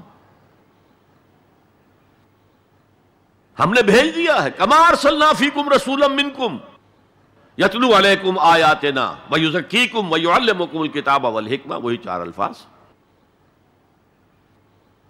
سورہ آل عمران میں پھر آ گیا لقد من اللہ علی المؤمنین اذ بعث فیہم رسولا من انفسہم یتلو علیہم آیاتہ ویزکیہم ویعلمہم الکتاب والحکمہ۔ سورہ جمعہ میں پھر آ گیا هو الذی بعث فی الامیین رسولا منہم یتلو علیہم آیاتہ ویزکیہم ویعلمہم الکتاب والحکمہ وان کانوا من قبل لفی ضلال مبین۔ یہ 4 اصطلاحات 4 دفعہ آ رہی ہیں۔ قرآن کی آیات سناؤ، یہ میگنیٹ سلیم الفطرت لوگوں کو کھینچ لے گا، پھر ان کا تزکیہ کرو، اور تزکیہ بھی قرآن ٹھوک ٹھوک کر ان کے اندر اتارو۔ آپ ذرا غور کیجئے، پہلا حکم تھا کیا؟ یا ایھا المزمل قم اللیل الا قلیلا نصفہ او انقص منہ قلیلا او زد علیہ ورتل القرآن ترتیلا۔ اے کمبل میں لپٹ کر لیٹنے والے، کھڑے رہا کرو رات کو اس کے سوائے تھوڑے سے حصے کے، آدھی رات، یا اس میں سے کچھ کم کر لو تو 1/3 ہو جائے گی، یا بڑھا دو تو 2/3 ہو جائے گی۔ چنانچہ اسی سورت کی آخری آیت کیا ہے؟ ان ربک یعلم انک تقوم ادنی من ثلثی اللیل ونصفہ وثلثہ وطائفۃ من الذین معک۔ اے نبی، آپ کے رب کے علم میں ہے یہ بات کہ آپ کھڑے رہتے ہیں 2/3 رات اور آدھی رات اور 1/3 رات۔ یہ تھا قرآن کو ہیمر کرو، hammer it down, hammer it down, hammer it down. حالانکہ ابھی قرآن کتنا اترا تھا اس وقت تک؟ غور کیجئے، جو بھی ہے قرآن کو اپنے اندر اتارو اتارو، جس کو علامہ اقبال کہتے ہیں چوں بجاں در رفت جاں دیگر شود۔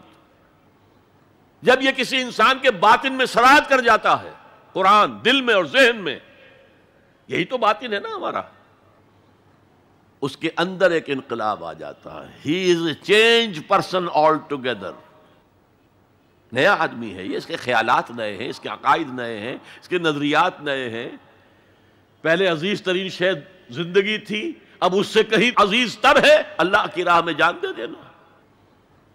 شہادت ہے مطلوب و مقصود مومن، نہ مال غنیمت نہ کشور کشائی۔ اور یہ جو تزکیے کے لیے قرآن ہے اس کا میں آپ کو بتاتا ہوں۔ حضور کی 2 احادیث کو اقبال نے جمع کیا ہے 2 اشعار میں۔ ایک حدیث میں آپ فرماتے ہیں ان الشیطان یجری من الانسان مجری الدم، شیطان انسان کے اندر خون کی طرح گردش کرتا ہے۔ ایک میں حضور نے فرمایا تم میں سے ہر شخص کے ساتھ ایک شیطان ہے۔ پھر میں وہی بات کہہ رہا ہوں، بڑی ہمت کی، بڑی جرت کی، بڑی جسارت کی، کسی نے پوچھ لیا حضور کیا آپ کے ساتھ بھی ہے؟ فرمایا ہاں ہے، لیکن میں نے اسے مسلمان بنا لیا۔ اب دیکھیے یہ 2 حدیثیں اقبال لے کر آ رہا ہے۔ کشتن ابلیس کار مشکل است، ابلیس کو مار دینا، ختم کر دینا بہت مشکل کام ہے۔ جہاں کہ او گم اندر اعماق دل است، وہ تو دل کی گہرائی میں جا کر ڈیرا لگاتا ہے۔ خوشتر آں باشد مسلمانش کنی، بہتر یہ ہے اسے مسلمان بناؤ۔ کشتے شمشیر قرآنش کنی، قرآن کی شمشیر سے اسے ختم کرو۔ قرآن بھی تمہارے اندر خون کے اندر سرایت کر جائے۔ اب کتاب کی تعلیم دو۔ اب انہیں بتاؤ نماز فرض ہے، 5 گانا نماز فرض ہے۔ اب انہیں بتاؤ رمضان کے روزے فرض ہیں۔ اب انہیں بتاؤ یہ کتاب ہے اصل میں۔ کوئی حکم قرآن میں جہاں آتا ہے کتب علیکم الصیام، تم پر روزہ فرض کر دیا گیا۔ ان الصلاۃ کانت علی المؤمنین کتابا موقوتا، کتاب ہے یہ، حکم ہے اللہ کا۔ کتب علیکم القتال، تم پر اب جنگ فرض کر دی گئی۔ اب کتاب پڑھاؤ انہیں۔ اگر پہلے 2 مرحلے سر نہ ہوئے ہوں اور آپ بتائیں، بچوں سے کہتے ہیں نماز پڑھا کرو بھائی، نماز پڑھا کرو، نماز، اور اس پہ اثر ہی کوئی نہیں ہوتا۔ آپ نے اس کے ذہن کا جائزہ ہی نہیں لیا، اس کے ذہن میں کیا خناس بھرا ہوا ہے۔ وہ ڈارمنزم کا مرید ہے، یا مارکسزم کا مرید ہے، یا فرائیڈزم کا شکار ہے، یا لاجیکل پازیٹیوزم کا شکار ہے، یا امپیریسزم کا شکار ہے، میٹیریلزم کا شکار، آپ کو کیا پتا؟ اب آپ کہتے ہیں نا نماز پڑھو، نماز پڑھو، نماز کیا؟ وہ اللہ ہی کو نہیں مانتا، نماز کس کی پڑھے؟ وہ قرآن ہی کو نہیں مانتا جس کے اندر حکم ہے نماز پڑھو۔ پہلے زمین تیار کرو، یتلو علیہم آیاتہ ویزکیہم۔ اب جو ہے بیج ڈالو اس کے اندر، احکام کے بیج ڈالو۔ اب یہ سرسبز جو ہے اس سے فصل نکلے گی۔ اور آخری درجہ حکمت۔ دیکھیے نوٹ کیجئے، تورات میں حکمت نہیں تھی، صرف احکام تھے، دی 10 کمانڈمنٹس۔ انجیل میں حکمت آئی، احکام نہیں آئے، بلکہ یہ کہہ کے گئے حضرت مسیح کہ وہی تورات کی جو شریعت ہے وہ تم پر بھی لاگو رہے گی۔ یہ دوسری بات ہے، سینٹ پال نے اس کو ختم کر دیا۔ اب عیسائیت ایک ایسا مذہب ہے جس میں کوئی قانون ہے ہی نہیں، کوئی شے حرام نہیں، کوئی شے فرض نہیں۔ لیکن قرآن آیا ہے جامع ہو کر، کتاب بھی ہے، حکمت بھی ہے۔ اور اس کے حکمت کا درجہ وہ ہے کہ جس کے لیے گواہی میں دے رہا ہوں حضرت عیسیٰ سے علیہ الصلاۃ والسلام، انہوں نے اپنے حواریین سے کہا تھا ابھی مجھے تم سے کچھ اور باتیں بھی کرنی تھیں، ابھی تم ان کا تحمل نہیں کر سکو گے. جب وہ فارقلیت آئے گا، اس کے ترجمے بہت سے کرتے ہیں وہ، ان کے حلق سے یہ لفظ جو ہے پیراکلیٹوس، پیریکلوٹوس، نہ معلوم کتنے کتنے بدلے ہیں. یہ تو آپ کو شیخ احمد دیداد بتا سکتے ہیں، میں نہیں بتا سکتا. لہذا جب وہ آئے گا جسے وہ کہے سچائی کی روح کا ترجمہ کرتے، جب سچائی کی روح آئے گا وہ تمہیں سب کچھ بتائے گا.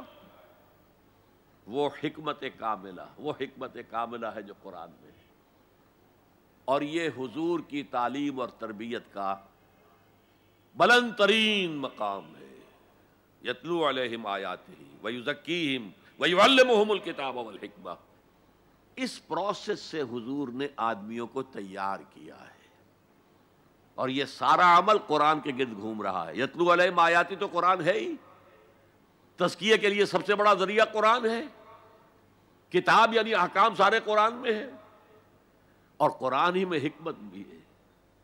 ذالک مما اوحینا الیک من الحکمہ، یہ ہیں وہ چیزیں ہیں محمد نے آپ پر حکمت میں سے آپ پر نازل کی ہیں. یہ جماعت تیار کر کے اب ہے دوسرا مرحلہ، اب باطل سے ٹکرانے کا مرحلہ آ گیا. جماعت تیار ہو گئی، ایمان ان کے دلوں میں ہے، کوئی آرزو دل میں نہیں ہے سوائے اللہ کو راضی کرنے کے. شہادت ہے مطلوب و مقصود مومن، نہ مال غنیمت نہ کشور کشائی. ڈسپلن کا یہ عالم ہے کہ حضور اشارہ کر دیں اپنے خون کی ندیاں بہا دیں گے، تن من دھن قربان کرنے کو تیار ہیں. اب اور معتدوے تعداد میں آ گئے ہیں، تب آپ نے نظام سے ٹکر مول لی اور اس نظام کو جڑ سے اکھیڑ کر پھینک دیا. بہت پیاری بات کہی ہے اکبر الہ آبادی نے، تو خاک میں مل اور آگ میں جل، جب خشت بنے تب کام چلے. ان خام دلوں کے عنصر پر بنیاد نہ رکھ، تعمیر نہ کر. ہمارے ہاں تحریکیں ہیں موبز کے ذریعے سے چاہتی ہیں کوئی چیز حاصل ہو جائے. خام دل، نہ ان کے دلوں میں ایمان، نہ ان کے عمل میں عمل صالح موجود، تو نتیجہ جو نکلے گا وہ پہلے سے معلوم ہے. صحابہ کرام مکے کے اندر خاک میں ملے، آگ میں جلے. یہ آپ کا ساحل قریبی ہے، یہاں پہ ریت ہوتی ہے نا، وہ ریت گیلی ہوتی ہے، اس کا آپ ایک گولا بنائیں اور شیشے پہ مارے، شیشہ کھڑا رہے گا، وہ بکھر جائے گی ریت. اسی ریت کو آگ میں ڈال کر پکا لیجئے ذرا، وہ روڑا جو بنے گا وہ ماریے تو کوئی نتیجہ نکلے گا کہ نہیں. خام ہے جب تک تو ہے مٹی کا ایک انبار تو، اور پختہ ہو جائے تو ہے شمشیر بے زنہار تو. یہ ہے طریق محمدی صلی اللہ علیہ وسلم. آخری سٹیج حضور کے اس انقلابی عمل میں جنگ ہے، دو طرفہ جنگ. یقاتلون فی سبیل اللہ فیقتلون ویقتلون، اللہ کی راہ میں قتال کرتے ہیں، قتل کرتے بھی ہیں، قتل ہوتے بھی ہیں. بدر میں 70 قرشی سردار مارے گئے، احد میں 70 صحابہ شہید ہو گئے. کوئی ضمانت نہیں ہے کہ تم جنگ میں جاؤ تمہیں کوئی نقصان نہیں ہوگا، نہیں. لیکن یہ ہے کہ آج کے دور میں اس مسئلے میں خصوصی اجتہاد کی ضرورت ہے. وہ میں پھر کسی اور موضوع پر گفتگو کرتے ہوئے آپ کے سامنے رکھوں گا کہ دو طرفہ جنگ کی بجائے ایک اور راستہ ہے جس کی سب سے پہلے نشاندہی کرنے والے مہاتما گاندھی تھے. Non violent, naan cooperation. ہم نے تو انگریز کو کچھ نہیں کہا، ہم تمہارے کپڑا نہیں پہنیں گے تمہارا، ہم تو چرخہ کاٹیں گے، سوت کاٹیں گے، اس سے اپنی کھدر بنائیں گے، وہ پہنیں گے. اور کتنی بڑی چوٹ لگ گئی ان پر، کپڑوں کے انبار لگتے جا رہے ہیں، اتنی بڑی مارکیٹ کھوئی گئی. لیکن ہم نے تو کچھ نہیں کہا. انہوں نے قانون تو نہیں بنایا ہوا تھا کہ ہمارا کپڑا ضرور پہنو گے تم. Non violent, naan cooperation. پھر آیا نان وائلنٹ سول ڈسوبیڈینس. پرماتما نے سمندر میں نمک پیدا کیا، ہم پرماتما کے سمندر سے پرماتما کا نمک لینے جا رہے ہیں. اس کا مطلب کیا تھا؟ You have challenge the taxation policy of British India. اب لاٹھیاں پڑی، جیلیں بھری، ہوا کہ نہیں؟ لیکن انہوں نے کوئی تشدد نہیں کیا، عدم تشدد۔ اس سے اگلا مرحلہ ہندوستان میں آیا ہی نہیں۔ دوسری جنگ عظیم کے بعد انگریز اتنا کمزور ہو چکا تھا، وہ فیصلہ کر چکا تھا اب اتنی دور دراز موضوعات کو ہم قابو میں نہیں رکھ سکتے، لہذا وہ بستر طے کر رہا تھا اپنا۔ ذرا سوچئے، سونے کی چڑیا ہاتھ سے نکل رہی ہے، لیکن کیا کسی انگریز نے کسی ہندوستانی کو مارا؟ کیا کسی ہندوستانی نے کسی انگریز کو مارا؟ آپ شیر کے منہ میں سے وہ سنہری چڑیا نکال رہے ہیں، لیکن نہ کسی انگریز نے کسی ہندوستانی کو، نہ مسلمان کو، نہ ہندو کو، نہ کسی مسلمان نے اور نہ کسی ہندو نے انگریز کو مارا۔ آپس میں لڑے ہیں، یہ بالکل دوسری بات ہے، اٹس اے ڈفرنٹ سٹوری۔ آپس میں قتل عام ہوا ہے، لیکن یہ آزادی تو ملی ہے ان کے دینے سے۔ وہ جا رہے تھے خود ہی، آپ کو معلوم ہوگا کہ انہوں نے ڈیٹ فکس کی تھی 48، لیکن ماؤنٹ بیٹن نے 47 کے اندر کہا بس جانا ہے ہم نے۔ آخری سٹیج جو اس پروسیس کی ہے وہ ایران میں امام خمینی کا جو انقلاب آیا وہ تھا ان آرمڈ ریوولٹ۔ ہم کسی کو نہیں ماریں گے، ہم پر گولیاں چلیں گی، سینوں پر کھائیں گے۔ 20,000 سے لے کر 30,000 تک آدمی مارے گئے۔ تب وہ شہنشاہ بھاگا کہ نہیں، جو 2,500 سالہ جشن منا رہا تھا، جو سمجھتا تھا کہ میں وہی سائرس کے خسرو یا ذوالقرنین کا دور دوبارہ لے آؤں گا، وہ سلطنت عظیم۔ اور حال کیا ہوا بہادر شاہ ظفر کی طرح، 2 گز زمین بھی مل نہ سکی کوئے یار میں۔ یہ ہے آلٹرنیٹ عمل۔ اس پر پھر کبھی موقع ہوا تو تفصیل سے بھی گفتگو کروں گا، لیکن قرآن وہ کتاب ہے جس کے ذریعے سے حضور نے انقلاب برپا کیا، جیسے کہ داس کیپٹل وہ کتاب ہے جس کے ذریعے سے مونشویکس اینڈ بولشویکس نے رشیا میں انقلاب برپا کیا۔ نیست پیغمبر ولیکن در بغل دارت کتاب۔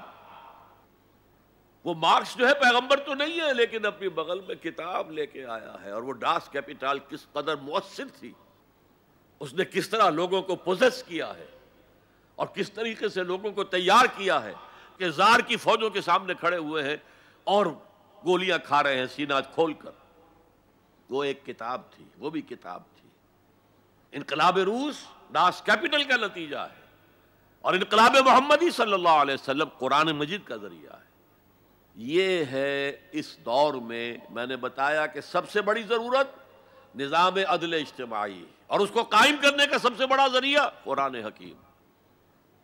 میں آپ حضرات کا بہت ہی ممنون ہوں، آپ نے میری خاصی طویل تقریر بڑی توجہ سے سنی ہے۔ اقول قولی ھذا واستغفر اللہ لی ولکم ولسائر المسلمین والمسلمات۔